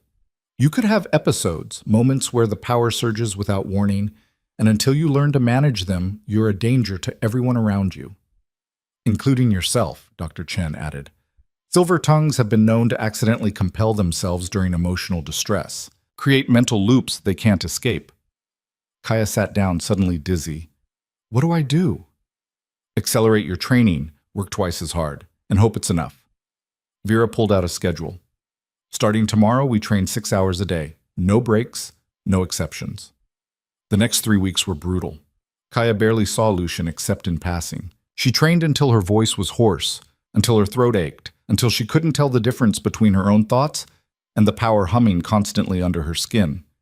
She made progress, could now consistently access the power without accidentally using it, could hold conversations without worrying she'd compel someone, could even push small amounts of influence into her words deliberately, making suggestions that people were more likely to follow without robbing them of choice. But the episodes Dr. Chen warned about started happening. She'd be reading and suddenly feel the power surge, filling the room with pressure until she gasped for control. Or she'd be eating and her voice would resonate wrong, making nearby servants flinch. The worst was when she woke up one night to find herself standing at her window, speaking commands to no one. She'd been asleep, dreaming, and the power had manifested anyway. "I can't control it," she told Vera the next day, her voice shaking. "Not yet. But you will." "You don't know that." "I know that quitting isn't an option, so you either learn or you fail. Choose." Kaya chose to learn. The 2-month deadline arrived with no ceremony. The council simply scheduled a final evaluation for the following morning. Kaya barely slept. She ran through every exercise Vera had taught her, every technique, every warning. By dawn, she was exhausted before the day even started. Lucian found her in the training room at 5 in the morning. "You should be resting," he said. "I can't." He sat beside her on the floor. They stayed in silence for several minutes. "What happens if I fail?" Kaya finally asked. "You won't. But if I do, then we fight. I won't let them suppress you again. Even if it means civil war?" He didn't answer immediately. When he did, his voice was quiet. "I don't know. I hope we never have to find out." The evaluation took place in the main council chamber. Every counselor attended, plus witnesses, alphas from visiting packs, scholars, even Dr. Chen and Captain Riker. Kaya stood in the center of the room, alone. Counselor Darius spoke first. "Miss Evernight, this council has gathered to assess your progress. We will ask you to demonstrate control over your abilities under various conditions. Do you understand?" "Yes." "First test, command a ranked wolf to perform an action, then release them." A young beta stepped forward, one Kaya didn't recognize. "Make him kneel," Darius said. Kaya looked at the beta, drew on the power carefully, threading it through her words. "Kneel." The beta's legs folded. He knelt, confusion on his face. "Now release him." This was harder. Vera had taught her, but it required precision. "Stand. You're free." The beta stood, shaking his head like he was clearing fog. "Second test," Darius continued. "Resist another Silver Tongue's command." Vera stepped forward. She met Kaya's eyes and spoke, power crackling through her words. "Tell them you're not ready." The command hit like a physical blow. Kaya felt her mouth open, felt the words forming, but she pushed back, remembering Vera's training. Find the thread, cut it, break free. "No," she managed. "I won't." Vera nodded, satisfied.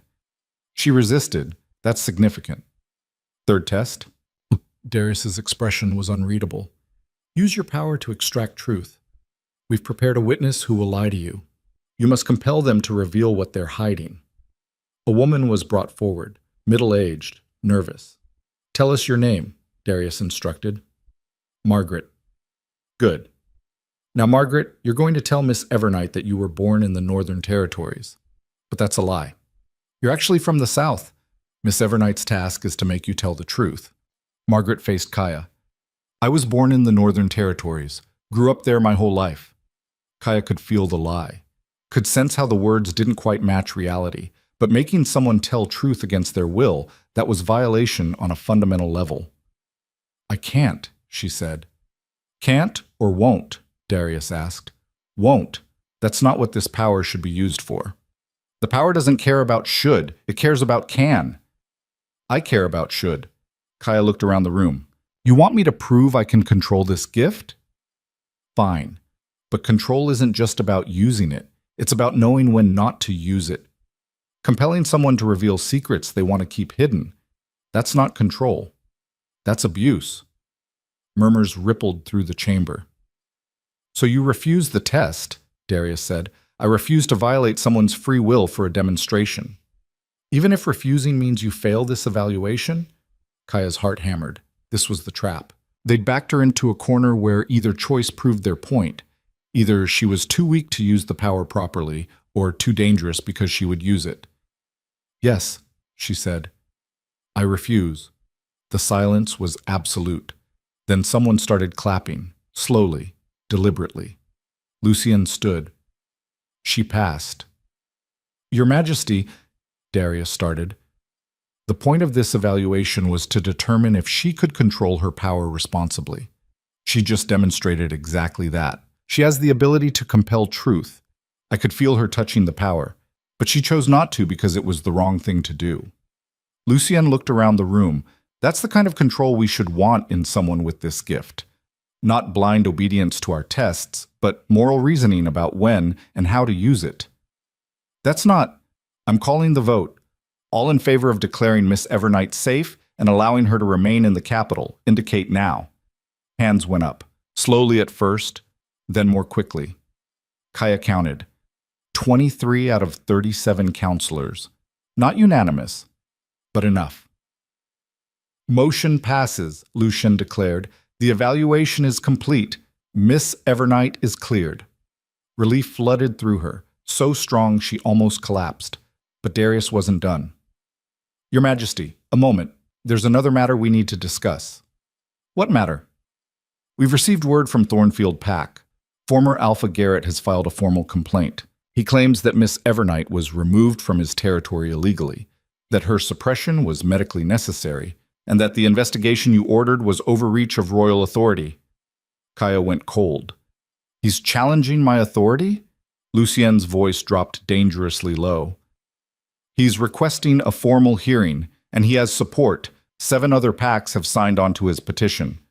Darius pulled out a document. Under the royal charter, if 8 or more packs formally challenge a royal decree, a hearing must be convened, with neutral arbitration. This is ridiculous. This is law, Your Majesty. Darius's expression was carefully neutral. The hearing is scheduled for 3 days from now. Both you and Miss Evernight will need to testify, as will witnesses from Thornfield. What witnesses? The ones who claim Miss Evernight was a willing participant in her own suppression, that she knew about it and agreed to it. Kaya's voice came out strangled. That's a lie. Then you'll have the opportunity to prove it. Darius looked at her directly for the first time, in front of the entire council, under oath, with a truth compeller verifying every word. The trap snapped shut. They'd never wanted her to fail the evaluation. They'd wanted her to pass, to prove she had the power, so they could then turn around and question everything about her past, make her defend herself publicly, force her to relive every humiliation while wolves judged whether she deserved to be rescued. This is a witch hunt, Lucienne said flatly. This is due process. Darius gathered his papers. The hearing begins at dawn in 3 days.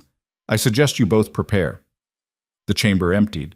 Kaya stood rooted to the spot, her mind reeling. Lucienne moved to her side. We'll fight this. How? They're going to make me prove I was a victim. Make me... She couldn't finish. Because suddenly she understood exactly what they wanted. They wanted her to fail not at controlling power, but at controlling her emotions. They wanted her to break down, to lash out, to give them a reason to say she was unstable after all. And the worst part was, it might work. Because 3 days wasn't enough time to prepare for facing the wolves who'd tormented her for 16 years. Wasn't enough time to build the kind of armor she'd need to sit in a room with Doc Brennan and Beta Marcus and all the others who'd made her feel like nothing. I can't do this, she whispered. You can. And you will. Lucien's hands gripped her shoulders. Kaya, look at me. They're trying to break you before you even get started. Don't let them. What if they're right? What if I was complicit? What if part of me did know and I just accepted it because that was easier than fighting? Then you were a child surviving abuse. That's not the same as consent. They won't see it that way. Then make them see it. His voice softened. You've spent 2 months learning to control your power. Now it's time to use it.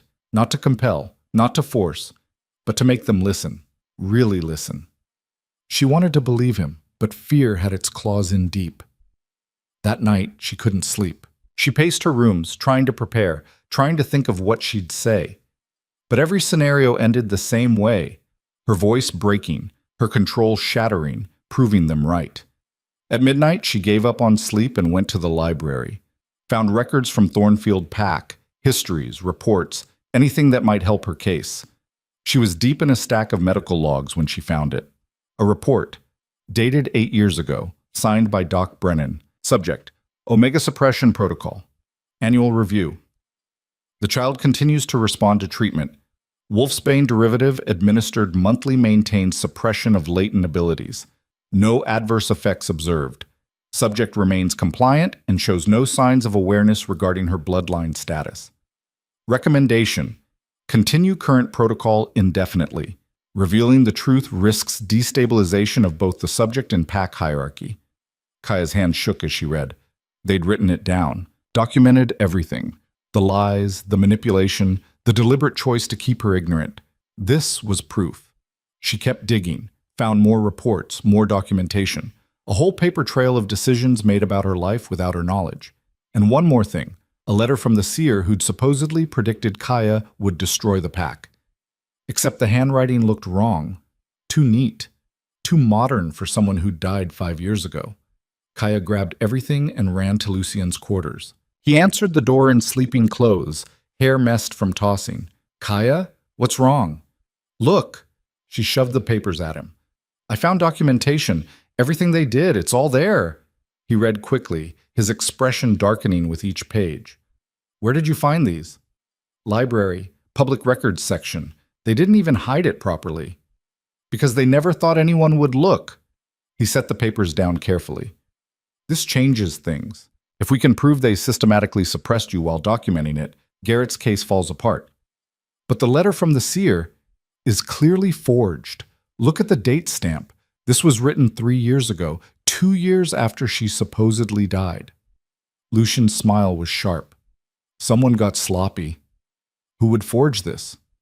Someone who wanted to cover their tracks. Make sure if questions were ever asked, they had a supernatural excuse. He looked at her. Kaya, this is good. This is really good. With this evidence, we can turn the hearing around completely. They're still going to make me testify. Yes, but now you have ammunition. She wanted to feel relieved, but something was nagging at her. Why would they keep evidence of their own crimes? Arrogance. Or insurance. Wolves in power often keep records as leverage. A knock interrupted him. Urgent, harsh. Lucien opened the door to find Captain Riker, out of breath. Your Majesty, we have a problem. Thornfield Pack is here. Early. They're claiming emergency circumstances and demanding the hearing be moved up to tomorrow morning. On what grounds? They say Miss Evernight has been using her power to gather false evidence, that any delay risks further manipulation. Kaya's stomach dropped. They know I found the records. How could they, Lucien stopped. The library. Someone must have been watching. The hearing is in 6 hours, Riker said. And there's more. The neutral arbitrator they've appointed is Lord Aldrich from the Western Territories. He's known to be, traditional. Believes in strict pack hierarchies. Of course he does. Lucien's jaw clenched. Fine. Tell them we'll be ready. Riker left. Kaya sank into a chair. 6 hours, she said numbly. Then we use them. Lucien was already moving, gathering papers. We prep your testimony, go over every question they might ask. Build a strategy. Lucien, we can do this. Lucien. She stood, moved to him. I need you to promise me something. What? If this goes wrong, if I lose control or they rule against us or anything happens, you don't fight a civil war over me. You let me go. Absolutely not. Please. Her voice cracked. I can't be the reason the kingdom tears itself apart. He cupped her face in his hands. You're not a reason. You're a person, my mate, and I will burn the whole world down before I let them take you. That's what I'm afraid of. They stared at each other. Then he kissed her, desperate and fierce, and pulled away. Come on, we have work to do. They spent the next 6 hours preparing, going over documents, practicing answers, building a timeline of evidence. By the time dawn broke, Kaya was running on pure adrenaline and fear. The hearing chamber was packed, not just the council. It seemed like half the kingdom had shown up. Kaya saw wolves from Thornfield in one section, including Alpha Garrett looking smug, Doc Brennan looking nervous, and Beta Marcus looking like he wanted to tear her apart. Lord Aldrich sat at the head of the room, ancient, stern, with eyes that missed nothing. This hearing will come to order. We are here to determine whether His Majesty King Lucien Varek overstepped his authority in removing Kaya Evernight from Thornfield Pack, and whether the suppression enacted by said pack was legal and appropriate. His voice carried no warmth. This was going to be bad. We will hear testimony from both sides. Thornfield Pack will present their case first. Alpha Garrett stood. Thank you, Lord Aldrich. Our case is simple. Kaya Evernight was a member of our pack. She received medical treatment necessary for her safety and the safety of others. When His Majesty arrived, he made assumptions about that treatment and removed her without proper investigation or legal authority. What assumptions? Aldrich asked. That she was being abused, that the suppression was criminal. But we have witnesses who will testify that Miss Evernight knew about her condition and agreed to the treatment. Kaya's hands clenched. That was a lie. But how could she prove what she hadn't known? Call your first witness, Aldrich said. Doc Brennan stood. He walked to the testimony stand, was sworn in by a truth compeller, a wolf whose gift could sense lies, and sat. State your name and position, Aldrich instructed. Dr. Thomas Brennan. I was pack physician for Thornfield for 30 years. And you treated Kaya Evernight? Yes, my lord. From age 4 until her removal. Describe that treatment. Brennan shifted uncomfortably. She received monthly injections of a wolfsbane derivative. It was necessary to suppress her silver-tongue abilities, which were dangerous given her young age. Did she know about these injections? Yes, my lord. I explained to her that they were vitamins to keep her healthy. So she was lied to. She was protected from information that would have been traumatic and potentially destabilizing. I see. Aldrich made notes. Did her guardians approve this treatment? She had no guardians, my lord. Her parents died when she was young. The pack raised her. So you, as the physician, made medical decisions for a child without parental consent or her own informed agreement? Brennan hesitated. The truth compeller leaned forward, watching carefully. I acted on orders from the Alpha, Brennan finally said. Which Alpha? Alpha Garrett, and before him, his predecessor. Murmurs in the crowd. Garrett's expression tightened. Lucien stood. Permission to question the witness, my lord? Granted. Lucien approached Brennan. Doctor, you said you explained the injections as vitamins. Did you ever tell Kaya what they actually contained? No. Did you ever inform her that she had silver-tongue blood? No. Did you ever give her a choice about whether to continue treatment? She was a child. Answer the question. No, I did not give her a choice. Because if she'd known the truth, she would have refused? Brennan swallowed. Perhaps. So you lied to her repeatedly for 12 years and administered medication without her informed consent. Lucian's voice was ice. At what point did that become acceptable medical practice? I was following orders to commit medical abuse. Lucian turned to Aldrich. My lord, I'd like to enter evidence. Documentation from Thornfield's own medical records showing systematic suppression without the subject's knowledge or consent. He handed over the papers Kaya had found. Aldrich read them, his expression unreadable. These appear to be authentic, Aldrich said slowly. Dr. Brennan, is this your signature? Yes, but, and this recommendation to continue suppression indefinitely, that's your assessment? I was protecting the pack by harming a child. Aldrich set the papers down. Continue, Your Majesty. Lucien returned to the center of the room. I'd like to call Kaya Evernight to testify. Kaya stood on shaking legs and walked to the stand. The truth compeller studied her intently as she was sworn in. Miss Evernight, Aldrich said, tell us in your own words what you knew about your treatment. Kaya took a breath, found Lucien's eyes in the crowd, remembered Vera's training, control, intent, truth. I knew nothing, she said clearly. I was told I was weak, that I needed special vitamins to stay healthy. I believed them because they were the only family I had. It never occurred to me that they were lying. When did you discover the truth? The night the king arrived, when Dr. Chen scanned me and found the suppression. How did that make you feel? The question caught her off guard. She'd expected legal interrogation, not emotions. Betrayed, she said honestly. Angry and scared, because if they'd lied about that, what else had they lied about? Did you ever give consent to be suppressed? How could I? I didn't even know it was happening. Aldrich made more notes. Then Alpha Garrett stood. Permission to question, my lord? Granted. Garrett approached the stand and Kaya felt her wolf bristle. This was the man who'd authorized her abuse, who'd kept her in a basement, who'd thrown her away the moment it became inconvenient. "Miss Evernight," he said, his voice deceptively gentle. "You say you didn't know about the suppression, but you knew you were different, didn't you? You knew you were Omega, that you were weaker than other wolves." "I was told I was weaker. And you never questioned it? Why would I? Everyone treated me like I was less than nothing. I had no reason to think it wasn't true." "But surely you noticed you couldn't shift, that your wolf was silent. That didn't seem strange. It seemed like more proof of what I'd been told my whole life, that I was defective. Or perhaps you knew the truth and chose to remain suppressed because it was easier than facing what you really were." Garrett's smile was cruel. After all, a silver tongue carries significant responsibility. Some might prefer to avoid that burden. Kaya felt the power surge in her chest, hot and furious. Every instinct screamed to use it, to make him shut up, to force him to tell the truth about what he'd done. But that was what he wanted. He was goading her, trying to make her lose control in front of everyone. She swallowed the power down.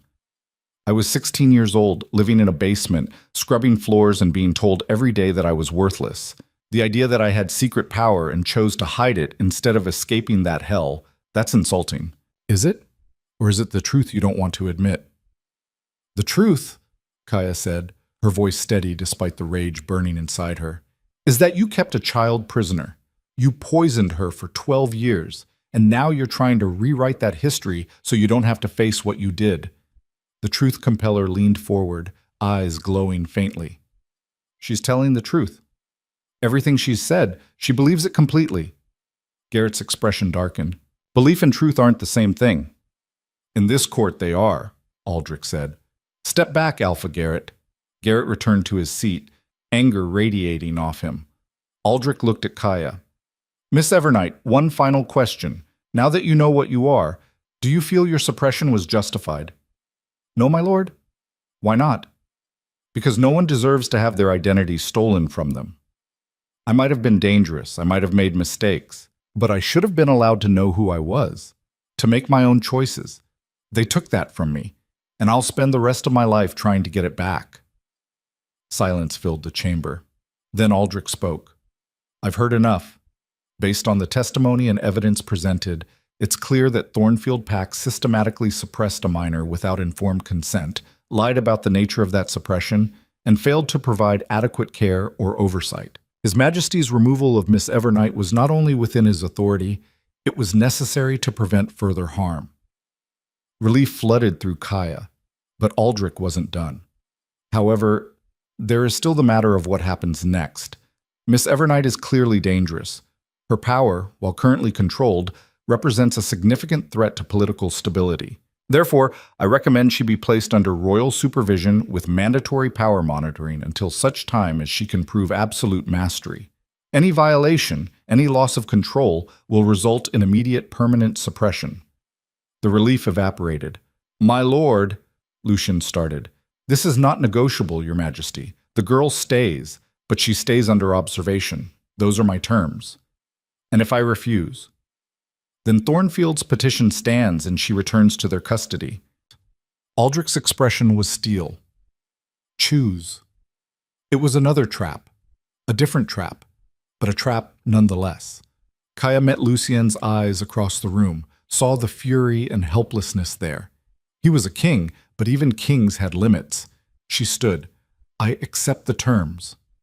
"Kaya, I accept," she repeated, louder. "Mandatory monitoring, power restrictions, all of it. Whatever keeps me here." Aldrich nodded. "Very well. This hearing is concluded. Miss Evernight will remain in the capital under the conditions stated. Thornfield Pack's petition is denied."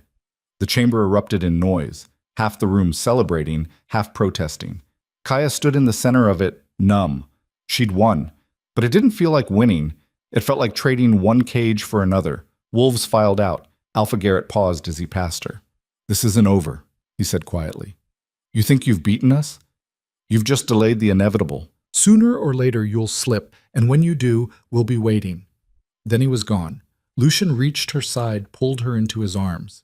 "You did it! You held your ground!" I made a deal with a sword hanging over my head. That's not the same as winning. It's surviving. That's what matters right now. For how long? He didn't have an answer. They returned to the palace in silence. Kaya went straight to her rooms and locked the door, sat on the floor with her back against the wall, and finally let herself break. She'd faced her abusers, proven they'd lied, won her case, and somehow still ended up trapped. The irony would have been funny if it didn't hurt so much. A soft knock interrupted her thoughts. "Go away," she called. "It's Vera." Kaya opened the door. Vera entered, looked around, and sat on the floor beside her. "Heard about the hearing.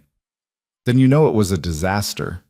You're still here." "That's not a disaster. I'm here under observation. One mistake and I'm suppressed forever." "Then don't make mistakes." Vera's voice was matter-of-fact. "Kaya, you've spent 2 months learning control. Now you get to prove you've actually learned it.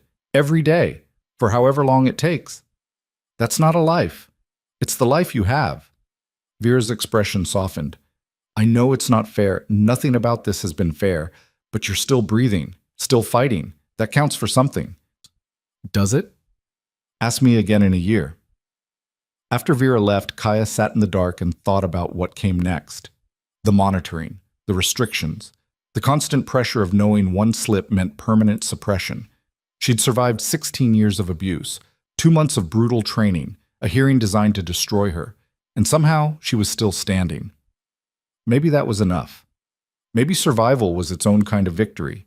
Or maybe she was just too stubborn to know when to quit. Either way, the fight wasn't over. It was only beginning. The monitoring started the next day. A rotating shift of 3 guards stationed outside her door. Dr. Chen checking in twice daily.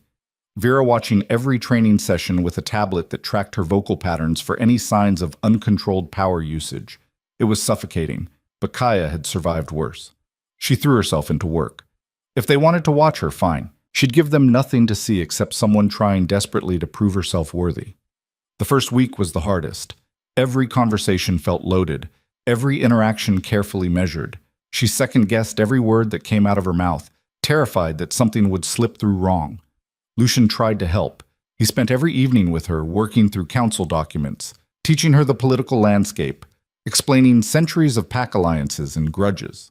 "The Eastern Territories are traditionally conservative," he said one night, pointing to a map. "They value hierarchy, tradition, strict adherence to rank. They're the ones most threatened by you." "Because I'm Omega. Because you prove their entire worldview is wrong." He traced another section. "Western territories are more progressive, but they're pragmatic. They'll support you if they think it benefits them. Northern territories, my home base, are split. Some see you as a sign of change they've been waiting for. Others think I've lost my mind." "What about Southern?" "They're wild cards, always have been, but they respect strength. So if you can demonstrate power without losing control, they might come around." Kaya studied the map, seeing not territories but battlegrounds. "How do you live like this? Everyone constantly calculating, measuring, judging? You get used to it." "I don't want to get used to it." "Then don't." He looked at her. "Find your own way. That's what I'm hoping you'll do. Show them something different is possible." "What if I fail?" "Then we both do. Together." The second week, something shifted. Kaya was in the library when a young woman approached her, early 20s, dressed in servant's clothes, her eyes nervous. "Miss Evernight, I'm sorry to bother you, but can I ask you something?" Kaya looked up from her book. "Of course." The woman glanced around, making sure they were alone. "Is it true? What they're saying about you? That you were kept as Omega your whole life and didn't know you had power?" "Yes, that's true. And the king, he really claimed you as his mate, even knowing you weren't trained or prepared?" "He did." The woman's eyes filled with tears. "I have a sister. She's Omega too. Our pack treats her like she's broken, like she's worthless. I've been trying to help her, but everyone says that's just how it is. That Omegas are the bottom and nothing changes that." She wiped her eyes quickly. "But you're here. You're with the king, and that means maybe it can be different. Maybe she has a chance." Kaya felt something crack open in her chest.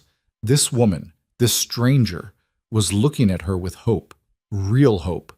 Not because Kaya was powerful or impressive, but because she represented possibility. "What's your sister's name?" Kaya asked. "Lily. She's 14. "And your pack?" "Riverside. It's small. Eastern Territories." Kaya made a note.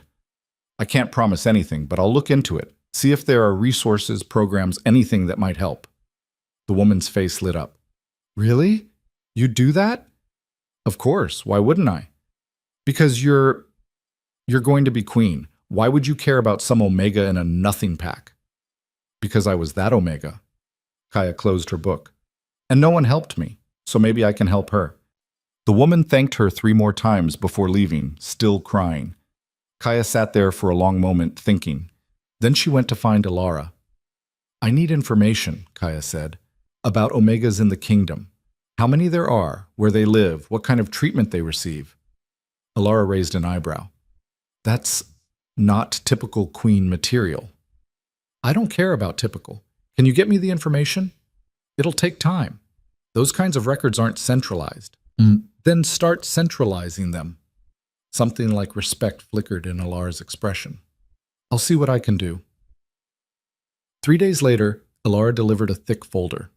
Kaya spent the entire night reading through it, and what she found made her sick.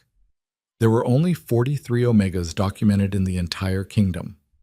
43 out of a population of over 50,000 wolves, and almost all of them were isolated, marginalized, treated as failures of nature. But the documentation was incomplete. Gaps everywhere. Whole packs with no records at all, because Omegas were invisible, not worth tracking, not worth counting. Kaya brought the folder to the next council session. She wasn't supposed to attend. Monitoring restrictions meant she could only be present for matters directly concerning her.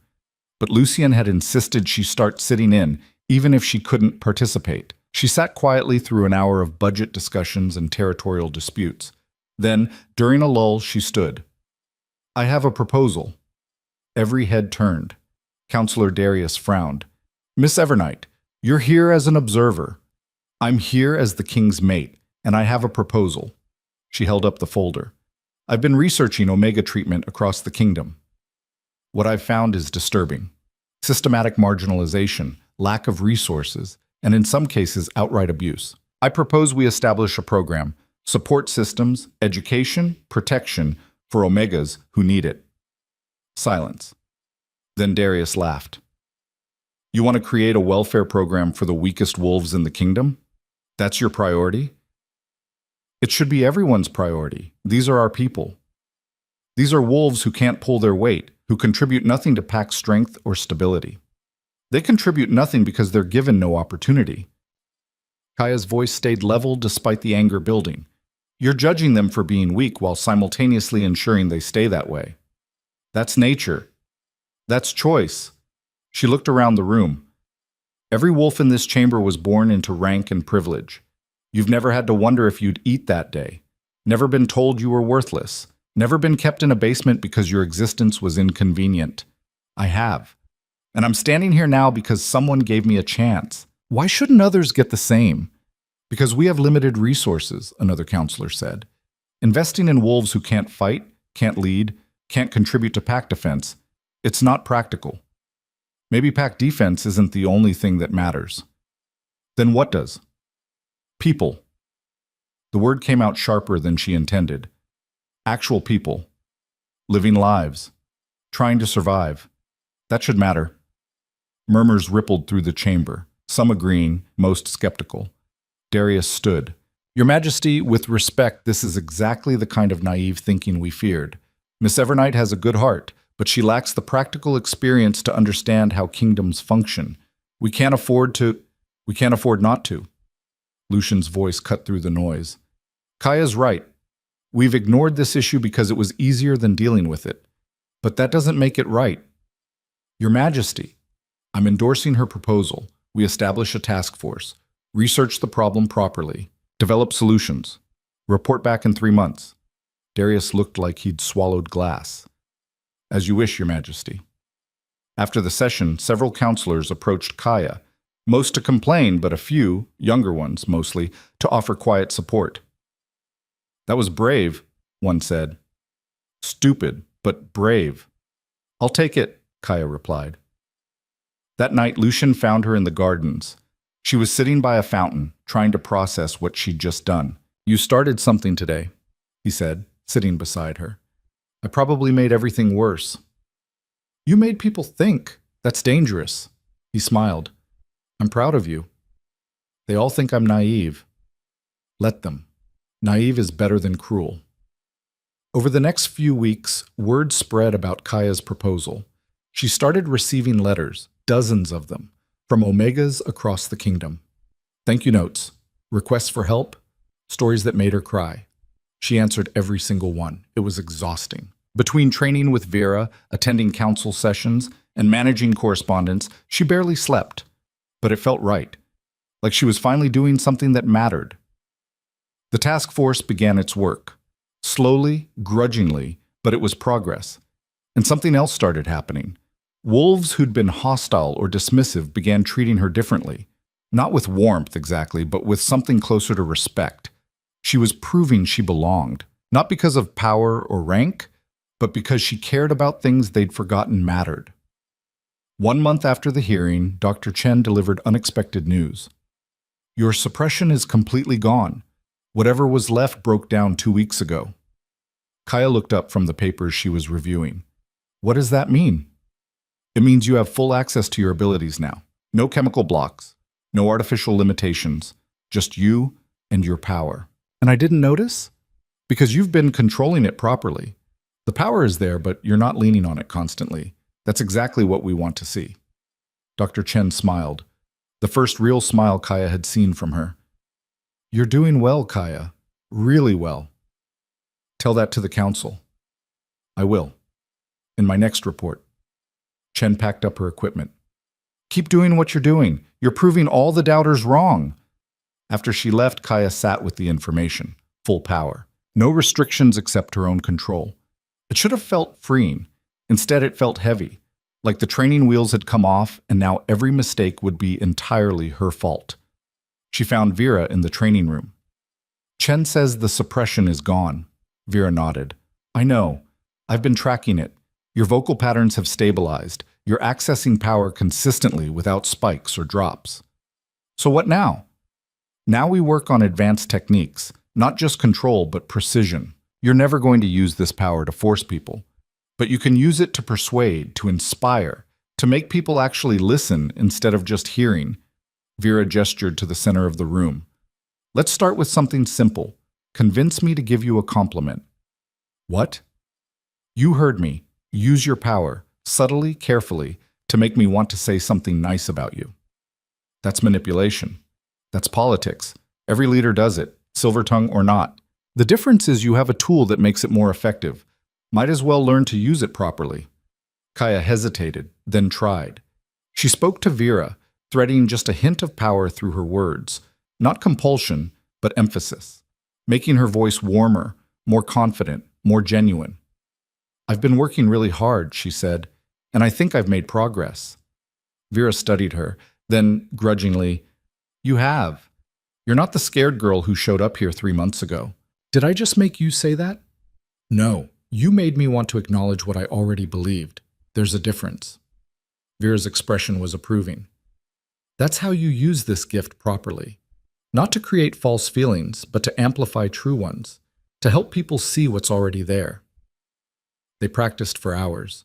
Different scenarios, different targets, different goals. By the end, Kaya was exhausted but energized.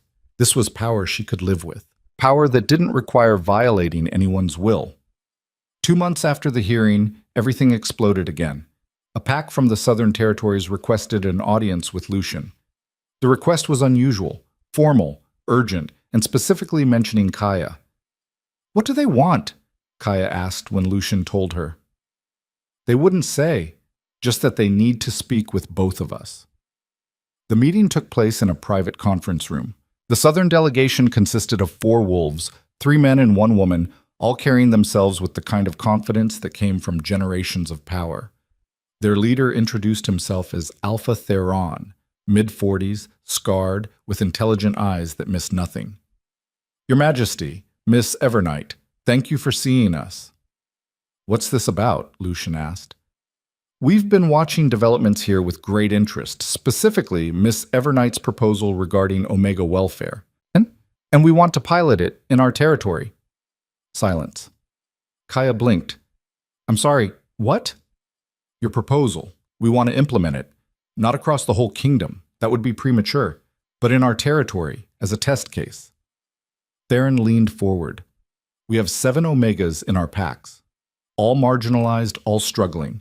If your program can help them, we want to be part of it. Why? Lucien's voice was suspicious. The Southern Territories aren't exactly known for progressive policies. No, we're known for practical ones. And practically speaking, we're wasting potential. Theron gestured to Kaya. She's proof of that. An Omega everyone assumed was worthless turns out to be one of the most powerful wolves in the kingdom. How many others are we overlooking? How much potential are we throwing away because it doesn't fit our expectations? The woman beside him spoke up. I have a daughter. She's Omega, 10 years old, and I've been dreading the day she realizes how the world sees her. If Miss Evernight's program can change that even a little, I want to try. Kaya felt tears prick her eyes. You're serious? Completely. What would you need from us? Resources, guidance, and your endorsement. If the king's mate supports this personally, other packs might follow. Lucien looked at Kaya. What do you think? I think we try. What's the worst that could happen?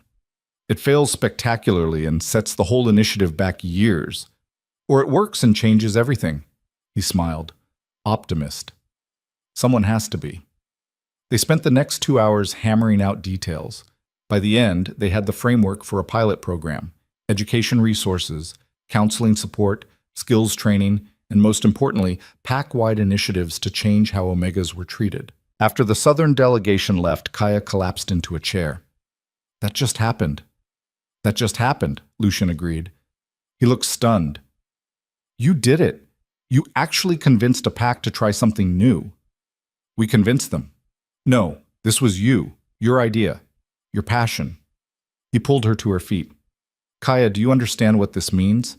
If it works, if we can prove that investing in Omegas actually benefits the pack, it changes the entire foundation of how our society functions. If it works, it'll work, because you'll make sure it does.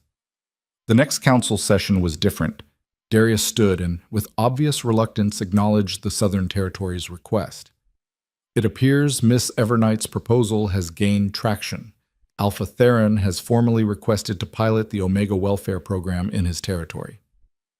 And the council's position? Lucien asked. We believe it's premature. However, if a pack volunteers to take on the risk and expense, we see no reason to object. Darius's tone made it clear he expected it to fail. We recommend allowing the pilot to proceed under observation. Motion carries. Lucien looked around the room. Anyone else have thoughts? One of the younger counselors raised her hand. I'd like to volunteer my pack as well. Western Territories. We have resources and a population that might be receptive. Then another. Central Territories. We're interested. Within 10 minutes, 5 packs had volunteered for the program. 5 out of 37 wasn't a majority, but it was a start. Darius looked like he'd been force-fed rotten meat. After the session, as wolves filed out, several stopped to speak with Kaya directly. Well done. Didn't think you had it in you. My cousin's Omega. I'd like information about the program. It was surreal. 3 months ago, these same wolves had wanted her gone. Now, they were asking for her help. That evening, Kaya was walking back to her quarters when she heard shouting from a side corridor. She paused, then followed the sound. Beta Marcus from Thornfield stood in the hallway, arguing with a palace guard. I have a right to be here. You have no clearance for this wing. I'm an official delegate. Kaya's presence stopped both of them cold. Marcus's expression cycled through shock, hatred, and something that might have been fear. What are you doing here? Kaya asked quietly. Pack business, none of yours. You're in the royal wing. Everything here is my business. Marcus straightened, trying to reclaim authority. You think you've won? Think you're safe? You're not. The moment you slip, the moment you prove you can't control that power will be there. And this time, you won't walk away. The guard moved to intervene, but Kaya held up a hand.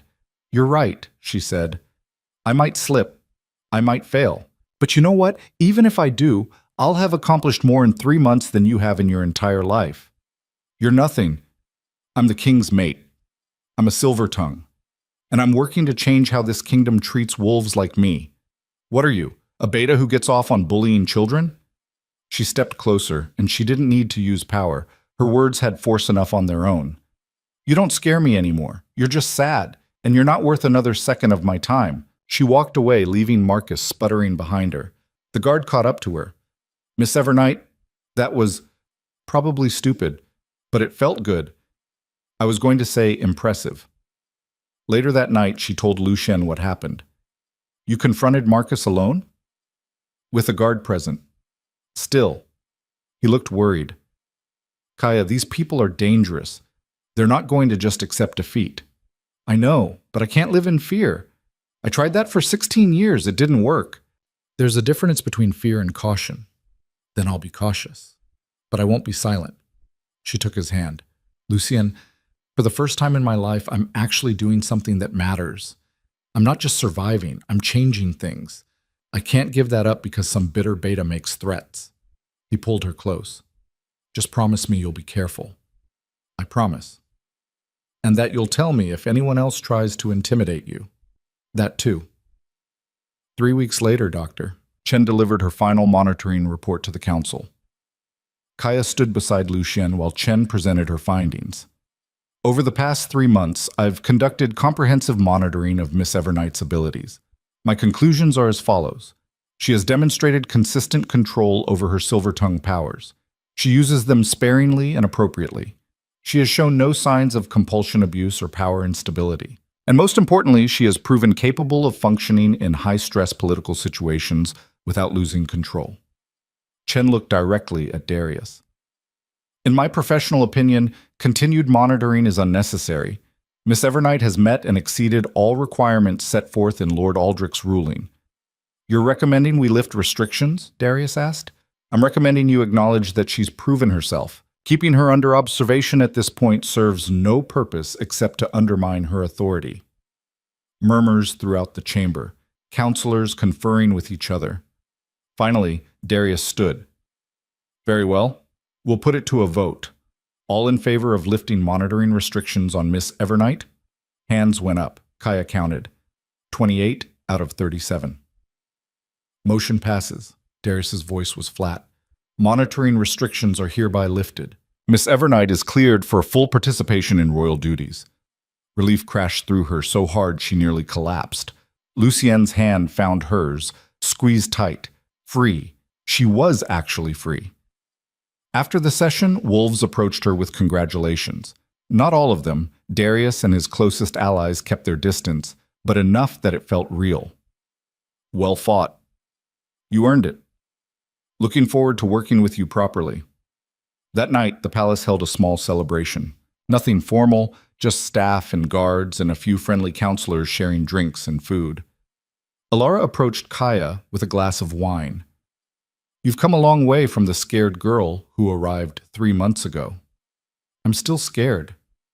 Good. Fear keeps you sharp. Alara clinked her glass against Kaya's. But you're not letting it control you anymore. That's the difference. Vera appeared next, rare smile on her face. Proud of you, kid. Thank you for everything. Don't thank me yet. Now comes the hard part, actually being queen. I thought this was the hard part. This was proving you could survive. Being queen means thriving, leading, making decisions that affect thousands of lives. Vera's expression softened. But if anyone can do it, you can. Later, Kaya found herself on a balcony overlooking the city, lights stretched out in every direction. Thousands of wolves living their lives, most of them with no idea who she was or what she was trying to do. Lucien joined her. Escaping your own party? Just needed air. Overwhelmed? Terrified. What if I can't do this? You're already doing it. He gestured to the city. Kaya, 5 packs are implementing your program. The council listens when you speak. Palace staff actually like you. You've accomplished more in 3 months than most queens do in years. Or I've gotten lucky. Luck is just opportunity meeting preparation. You worked for this. She leaned against him. What happens now? Now, we keep going. We expand the pilot programs. We work on other initiatives. We build something new. He kissed the top of her head. Together. Together, she echoed. Below them, the city hummed with life. And for the first time since arriving at the palace, Kaya felt like she might actually belong there. Not because she'd been chosen or rescued or gotten lucky, but because she'd fought for it, earned it, proven herself one painful step at a time. The girl who'd scrubbed floors in a basement was gone. In her place stood someone new, someone stronger, someone who'd looked at a broken system and decided to fix it instead of accepting it. She wasn't the Omega they'd tried to erase anymore. She was becoming the queen they'd never expected. And that, Kaya thought, as lights sparkled across the city, was just the beginning. 2 days later, she received a letter. No return address, delivered to her directly. Inside was a single line written in careful script. My name is Lily. My sister told me you might help. Thank you for giving me hope. Kaya read it 3 times, then carefully folded it and added it to a growing collection she kept in her desk. Dozens of letters now. Dozens of voices that had been silent finding the courage to speak. Because she had. Because someone had to. And if an Omega from nowhere could stand up to a kingdom and make it listen, then maybe others could too. The fight wasn't over. It probably never would be. But for the first time in her life, Kaya was fighting for something instead of just surviving.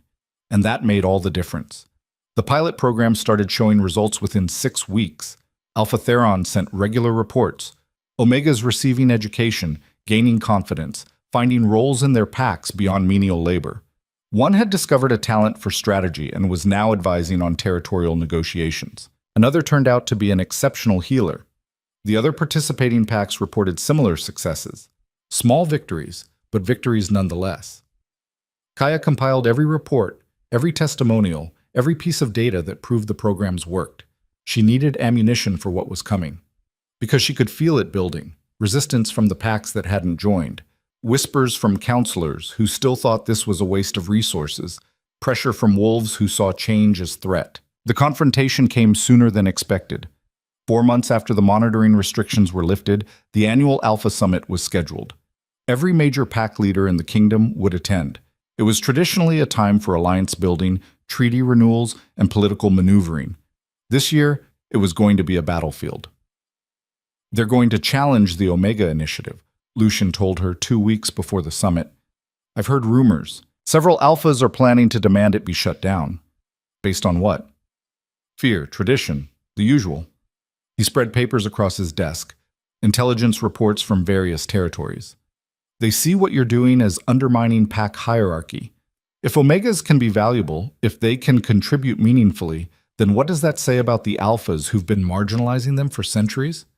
That they were wrong. Exactly. And admitting that is harder than doubling down on the lie. Kaya studied the reports. The opposition was significant. At least 15 packs planned to formally object. Maybe more. What if we can't convince them? Then we don't convince them. We give them no choice. Luciate looked at her.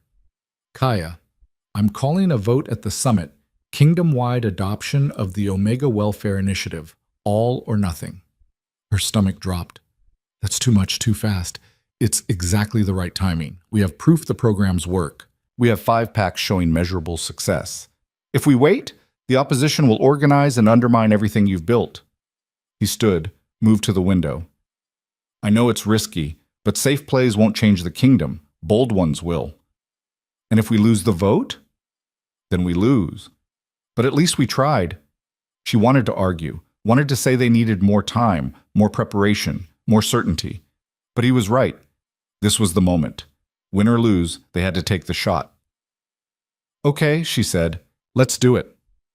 The 2 weeks before the summit were chaos. Kaya worked 18-hour days preparing her case.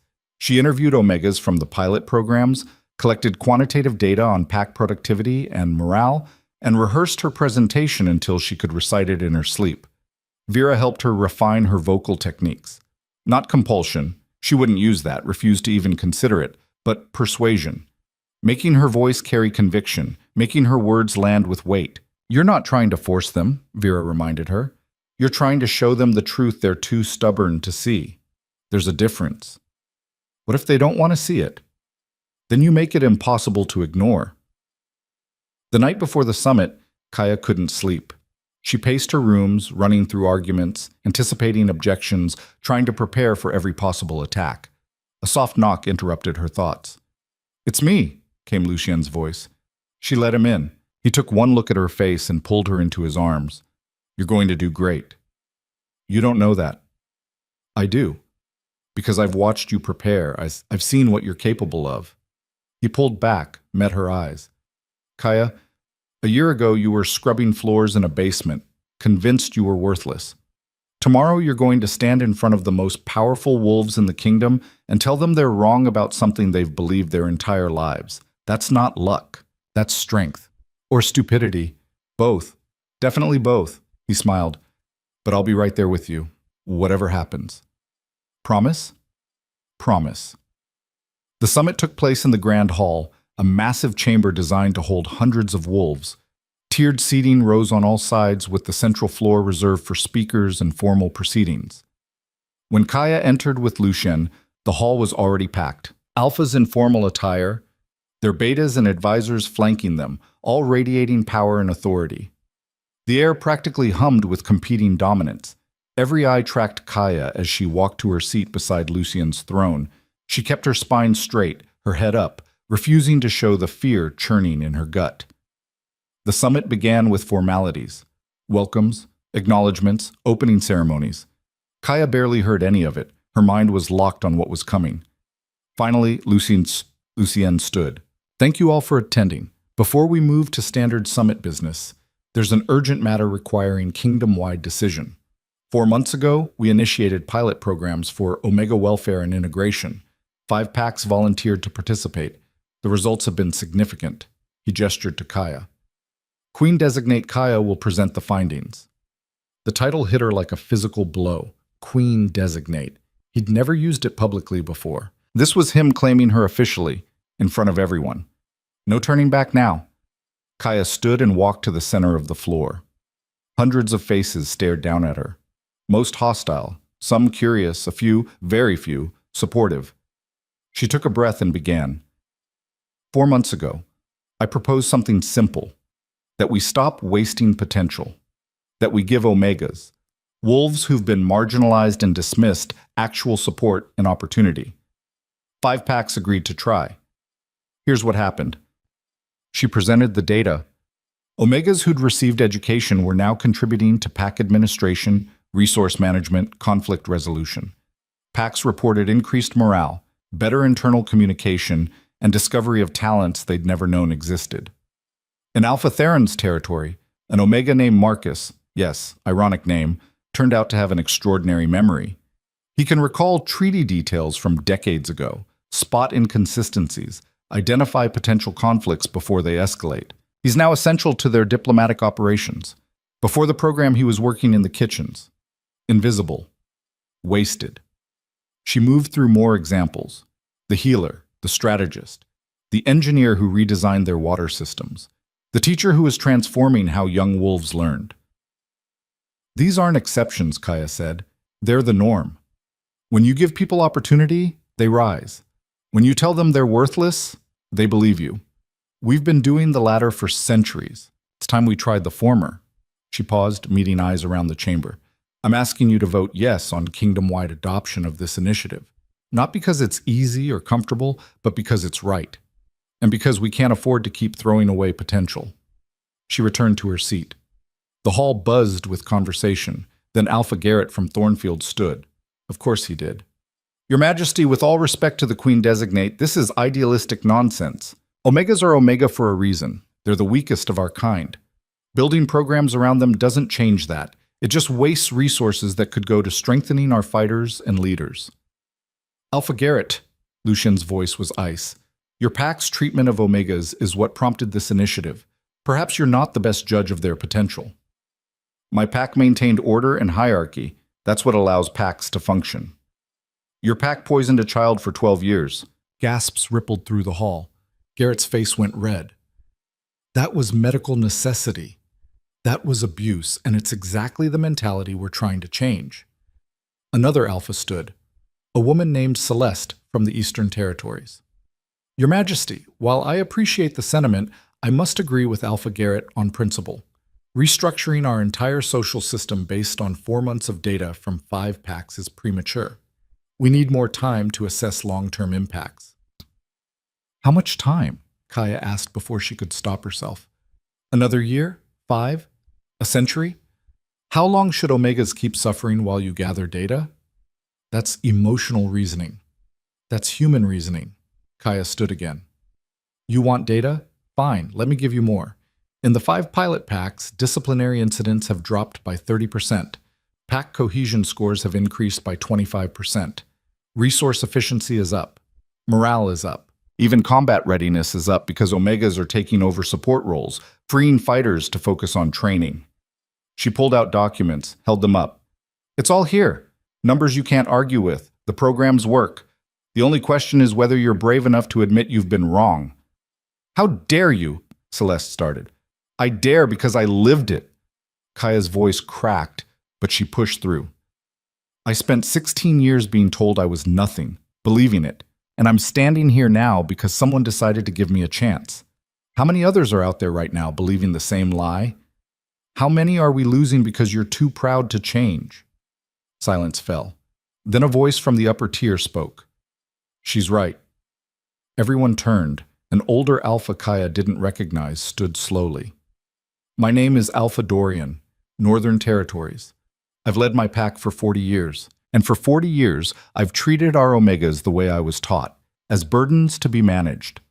3 months ago my granddaughter presented as Omega. She's 8 years old, and I saw my packmates look at her with pity and disappointment. His voice shook.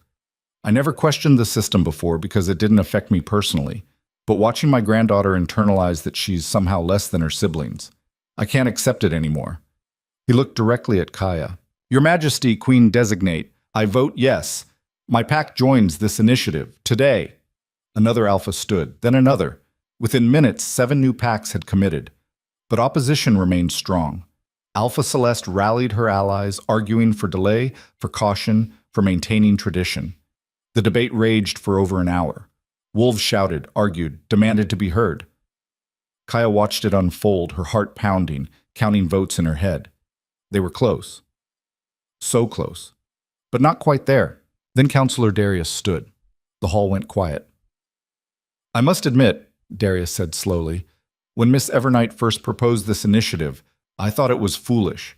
The naive idealism of someone who didn't understand how the world worked. He paused. I was wrong. Shocked silence. I've reviewed the data, studied the reports, spoken with alphas from the pilot packs. Darius looked around the chamber. The evidence is clear, these programs work. They strengthen packs rather than weaken them. And if we're being honest, our traditional approach to Omegas was never about strength or efficiency. It was about maintaining hierarchy for hierarchy's sake. He turned to Kaya. You've proven your point, Miss Evernight, thoroughly. And I believe the kingdom would be foolish to ignore it. I vote yes. If Darius's admission shocked them, what happened next stunned them into silence. Alpha Garrett stood, his face twisted with fury. This is insanity. You're letting one Omega with unusual power rewrite centuries of tradition. What's next? Omegas leading packs, challenging alphas? The entire structure will collapse. Then maybe it should, Kaya said quietly. What? Maybe if the structure requires cruelty to function, it deserves to collapse. She walked to the center of the floor again. Alpha Garrett, you're terrified right now. Not because Omegas are dangerous, but because if they're valuable, then you lose your excuse for treating them like dirt. Your power was never about being stronger or smarter. It was about convincing everyone else they were weaker and dumber. You know nothing about power. I know everything about it. Her voice resonated through the hall, carrying weight without compulsion. I was powerless for 16 years. I know exactly what it feels like. And I know that true strength isn't about dominating people. It's about lifting them up. Something you've never understood. Garrett's wolf flashed in his eyes. You self-righteous little... Alpha Garrett, Lucian's voice cut like a blade. You will not speak to my mate that way, or any Omega that way. Ever again. Your Majesty, surely you see this as madness. What I see is an alpha desperately trying to justify his own failures by blaming those beneath him. Lucien stood, his power filling the chamber. This vote is happening, all in favor of kingdom-wide adoption of Omega welfare initiatives? Hands went up. Kaya counted, her heart in her throat. 32, 33, 34. They needed 38 for a simple majority. 35, 36. 2 more, just 2 more. A hand rose from the back, Alpha Theron grinning. Southern Territories formally endorse full adoption. That was 37. Kaya held her breath. Then slowly, grudgingly, Alpha Celeste raised her hand. Eastern Territories abstain from the pilot, but we won't stand in the way of progress. Yes. 38. They'd won. The hall erupted in noise, some cheering, some protesting, everyone talking at once. Kaya stood frozen, unable to process what had just happened. Lucien was beside her immediately, pulling her close. You did it. We did it. No, this was you. He kissed her forehead. Every word, every argument, every piece of evidence. You built this. Own it. The rest of the summit passed in a blur. Details were hammered out. Implementation timelines, resource allocation, oversight committees. Kaya participated in all of it, but part of her was still stuck on that moment when the 38th hand went up. They'd actually changed something big. That evening, as wolves dispersed to various reception halls and private meetings, Kaya found herself alone in the gardens. She needed air, needed space to think. Mind if I join you? She turned to find Alpha Dorian approaching, his expression gentle. Of course not, Alpha. Please, just Dorian. He sat on the bench beside her. I wanted to thank you for what you said today, for fighting for this. I didn't do it alone. Maybe not, but you started it. That takes courage. He was quiet for a moment. My granddaughter, her name is Emma. When I told her about the vote, about the new programs, she cried, happy tears. She'd been so scared about what her future would look like. Kaya's throat tightened. How is she now? Hopeful because of you. Dorian met her eyes. You gave her hope. Gave all of them hope. That's not a small thing. I just didn't want anyone else to go through what I did. And that's exactly why it worked. You weren't playing politics or building power.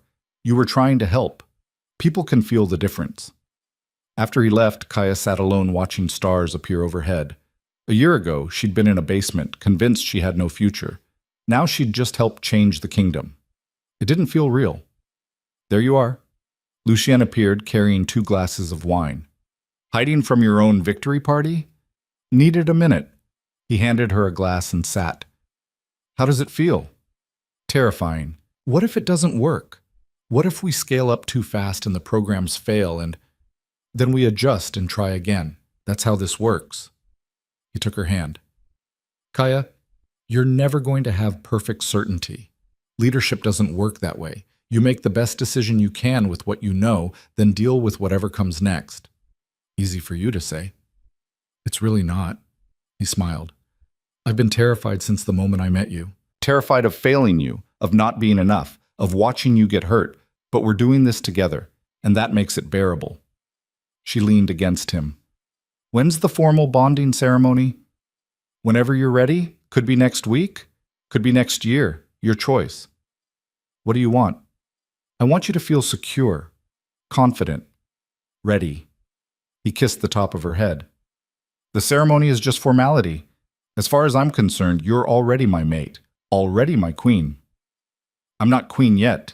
The council hasn't. The council will. After today, they'd be fools not to. His voice was firm. Kaya, you've proven yourself 10 times over. Stop waiting for permission and start believing you've earned this. 3 months later, the formal bonding ceremony took place. It was smaller than traditional royal weddings, just close allies, trusted council members, and representatives from the pilot packs. Kaya wore a dress that somehow felt both elegant and comfortable, her hair loose except for small braids woven through it. She looked at herself in the mirror and barely recognized the girl from Thornfield. That girl was gone. Someone new had taken her place. The ceremony itself was simple. Vows spoken before witnesses, Rings exchanged, the formal recognition of their bond by the pack and kingdom. When Lucien kissed her, sealing the ceremony, the room erupted in cheers. Queen. She was actually queen. The weight of it hit her all at once, and she had to grip Lucien's hand to stay steady. Breathe, he whispered. You've got this. The reception afterward was warmer than she'd expected. Wolves approached with genuine congratulations rather than political posturing. She spoke with Alpha Dorian, who'd brought his granddaughter Emma, a bright-eyed 8-year-old who looked at Kaya like she hung the moon. You're really the queen now? Emma asked, awed. I am. And you were Omega like me? Exactly like you. So that means I could be queen too someday? Kaya knelt to Emma's level. You could be anything you want. Queen, alpha, healer, teacher, warrior, whatever calls to you. That's what we're fighting for, so you get to choose. Emma hugged her, fierce and sudden, then ran back to her grandfather. Dorian smiled. You made her day. Her year, probably. She made mine. 6 months after the bonding ceremony, the kingdom-wide programs were fully operational. 37 packs participating, over 400 Omegas enrolled in various initiatives, and the results were everything Kaya had hoped for and more. But success brought new challenges. Not every pack implemented the programs properly. Some treated them as token efforts, checking boxes without genuine commitment.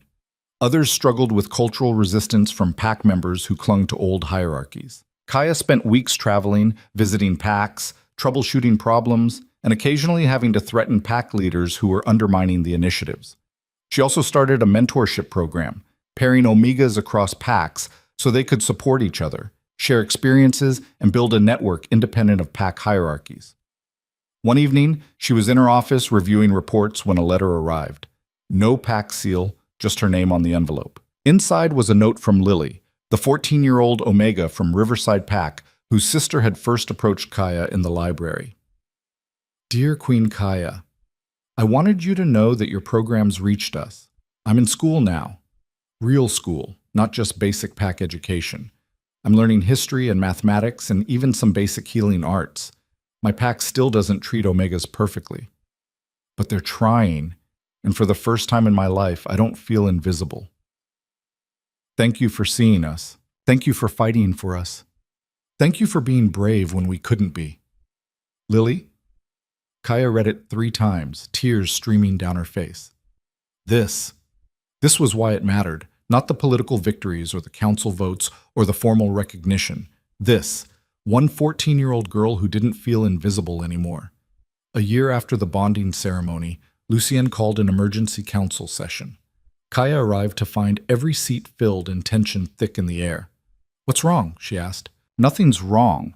Lucien looked around the room. In fact, something's very right. Counselors, I've received formal reports from all participating packs. The Omega initiatives have exceeded every projection. Pack stability is up across the board. Disciplinary issues are down. Productivity is up. And most importantly, we've identified and utilized talents we'd been ignoring for generations. He gestured to Kaya. This was your vision, Your Majesty, and it's transformed the kingdom. Our Majesty, Kaya corrected gently. We did this together. You started it. That's what matters. He turned back to the council. Which brings me to my proposal. I want to formally codify these initiatives into kingdom law, make them permanent, protected, impossible to dismantle, even if future leadership tries. Murmurs throughout the chamber. Councillor Darius stood. Your Majesty, while I support the initiatives, enshrining them in permanent law is significant. It would fundamentally alter pack structures that have existed for centuries. Exactly, Lucien said. That's the point. But such a change requires more than a council vote. It requires ratification by all 37 packs, full consensus. Then we get full consensus. Your Majesty, that could take years, and there are still packs who resist. Let them resist. Lucien's voice was firm. But they'll ratify eventually, because the alternative is being left behind while the rest of the kingdom moves forward. The debate raged for hours. Some counselors worried about overreach. Others argued it was premature. A few supported it immediately. Finally, they voted. 29 in favor, 8 abstaining, none opposed. The motion passed. Over the next 6 months, Lucien and Kaya traveled to every major pack, making the case for ratification. Some agreed immediately. Others took convincing. A few held out, clinging to tradition. But slowly, vote by vote, pack by pack, consensus built. 15 months after the summit, they achieved it. All 37 packs ratified the Omega Protection and Integration Act. It was official, permanent, law. The signing ceremony took place in the same grand hall where Kaya had first made her case. Every pack leader attended. Representatives from Omega communities throughout the kingdom filled the upper tiers. Kaya stood beside Lucien as he formally signed the document into law. When he handed her the pen to add her signature, Queen beside King, her hand shook. This was real. This was permanent. She signed. The hall erupted in applause. Not polite political applause, genuine, thunderous celebration. Kaya looked out at the crowd and saw faces she recognized. Alphas who'd opposed her now standing and clapping. Omegas she'd mentored, crying with joy. Staff members who'd watched her journey from frightened girl to confident queen. And in the front row, Emma, Dorian's granddaughter, beaming up at her with pure hope. That night, Kaya stood on the same balcony where she'd stood a year ago, looking out over the city. Lucien joined her, wrapping his arms around her from behind. "We did it," he said. "Yeah, we did." "How does it feel?" She thought about it. "Incomplete." "What do you mean?" "This was the first step. We've changed the law. But changing culture, changing how wolves actually think and treat each other, that's going to take generations." She leaned back against him. "I'm not naive enough to think we've solved everything. But we've started something that can't be stopped. That's enough." "Is it?" "For today, yes." He turned her to face him. "Kaya, you were right to be scared. This is incomplete. There's more work to do. There will always be more work. But look at what you've already accomplished. From basement to throne in 18 months, from invisible to unstoppable." "I'm not unstoppable." "Tell that to the wolves who tried to erase you and failed." He smiled. "You're exactly what this kingdom needed. Someone who understands what it means to have nothing. Someone who fights not for power, but for people. That's rare. That's precious. I'm just trying to make sure no one else goes through what I did. And that's why it's working." They stood together, watching lights flicker across the city. Thousands of lives, each one carrying its own struggles and hopes and fears. Kaya couldn't save them all, couldn't fix every injustice or right every wrong. But she could try, and that would have to be enough. 2 years after her arrival at the palace, Kaya received a visitor. A young Omega woman, maybe 19, with nervous eyes and determined shoulders. Her name was Sarah, and she'd traveled from a small pack in the far western territories. "Your Majesty, I need your help." "What's wrong?" "My pack implemented your programs. They're working, but the neighboring pack refuses to participate. Their alpha is old school, believes Omegas are meant to be servants, and now our Omegas who've been educated are leaving our pack to escape his territory, and it's causing tensions." Kaya listened as Sarah explained the situation. A diplomatic nightmare brewing over pack borders, with Omegas caught in the middle. "What do you think we should do?" Kaya asked. Sarah blinked. "Me? You came all this way. You clearly have thoughts. I think we need mediators. Omegas who can speak to both packs, explain the benefits, maybe negotiate some kind of transition period for the resistant pack." "That's smart. Who would you suggest as mediators?" "Well, I've been trained in conflict resolution through your program, and I know others who have too. We could do it, if you authorized it." Kaya smiled. "Consider it authorized. Put together a team. Report back in 2 weeks with a strategy." After Sarah left, practically glowing with purpose, Lucien appeared. "You're building something," he observed. "What do you mean?" "A generation of leaders who think differently, who solve problems through cooperation instead of dominance." He moved closer. "You're not just changing laws, Kaya. You're changing people. One conversation at a time. That's how revolutions happen." 3 years after the summit vote, Kaya stood before a gathering of over 200 Omegas from across the kingdom. It was the first official Omega Leadership Conference, a 3-day event focused on skills training, networking, and building community. Looking at the crowd, Kaya saw faces of every age. Some as young as Emma, who was now 11 and talking about becoming a diplomat. Others older, wolves who'd spent decades invisible, finally getting a chance to be seen. "Thank you for coming," Kaya began. 3 years ago, we started something radical. We decided Omegas deserved more than scraps and shadows. We decided you deserved opportunity, respect, choice. She paused, meeting eyes throughout the room. Today, you're here because you took that opportunity and ran with it. You've become healers, teachers, strategists, leaders. You've proven what I knew from the beginning, that rank doesn't define worth. That potential exists everywhere if we're brave enough to see it. She gestured to the group. This isn't the end, it's just the beginning, because you're going to do what I did. Take what you've learned and change your packs, your territories, your corner of the world. And slowly, one Omega at a time, we're going to transform this kingdom into something better. Some of you will face resistance. You'll encounter alphas who think you're overstepping, betas who resent your success, even other Omegas who've internalized the lie that they're worthless. Don't give up. Don't back down. Keep fighting. Keep proving them wrong. Her voice carried through the room, not with compulsion, but with conviction. You are not weak. You are not worthless. You are not the ranks you were born into. You are wolves with potential and purpose, and you deserve every opportunity to realize both. The room erupted in applause. Not just polite acknowledgement, standing ovation, cheering, wolves crying and embracing. Kaya felt something settle in her chest. This was what she'd been fighting for. Not laws or votes or political victories. This. People believing they mattered. That night she lay in bed beside Lucien, exhausted and exhilarated. Today was incredible, he said. Today was necessary. She rolled to face him. Lucien, I've been thinking. The Omega Protection Act is just the start. What about other marginalized wolves? Disabled wolves, elderly wolves, those who can't fight or hunt? We've barely scratched the surface. So what are you proposing? A comprehensive welfare system. Resources for every wolf who needs support, regardless of rank or ability. Real safety nets, not just token programs. He laughed. You're going to keep me busy forever, aren't you? Absolutely. That okay with you? I wouldn't have it any other way. 5 years after the summit vote, Kaya received a letter that made her cry. It was from Beta Marcus, not the Thornfield Marcus, but the Southern Territories Omega, who discovered his gift for memory and strategy.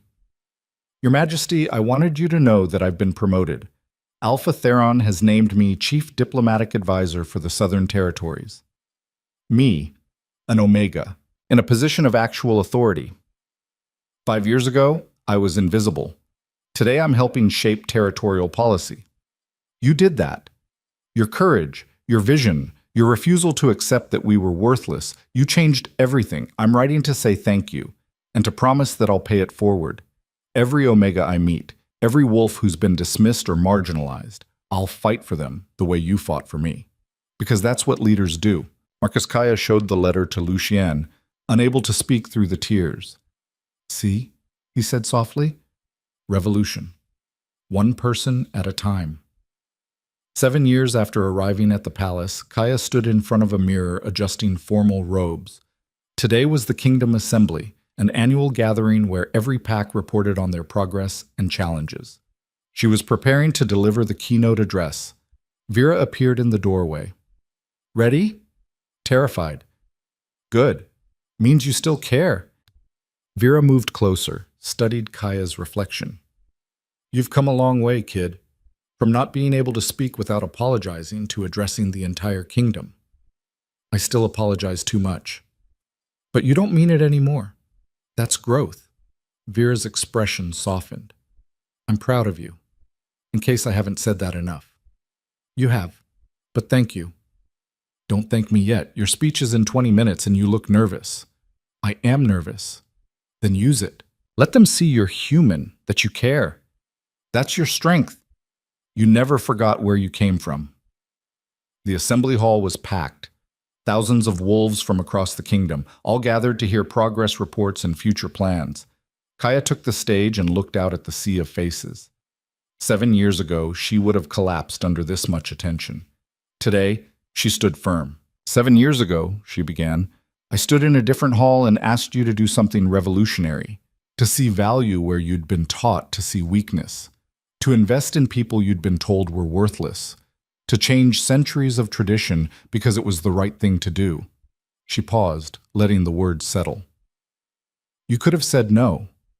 Many of you wanted to, some of you did, initially, but eventually you said yes, and in doing so, you changed the kingdom. She pulled up data on screens throughout the hall, statistics showing pack stability, increased productivity, decreased conflict, higher morale across every territory. These aren't just numbers, they're lives. Over 800 Omegas now participate in leadership programs.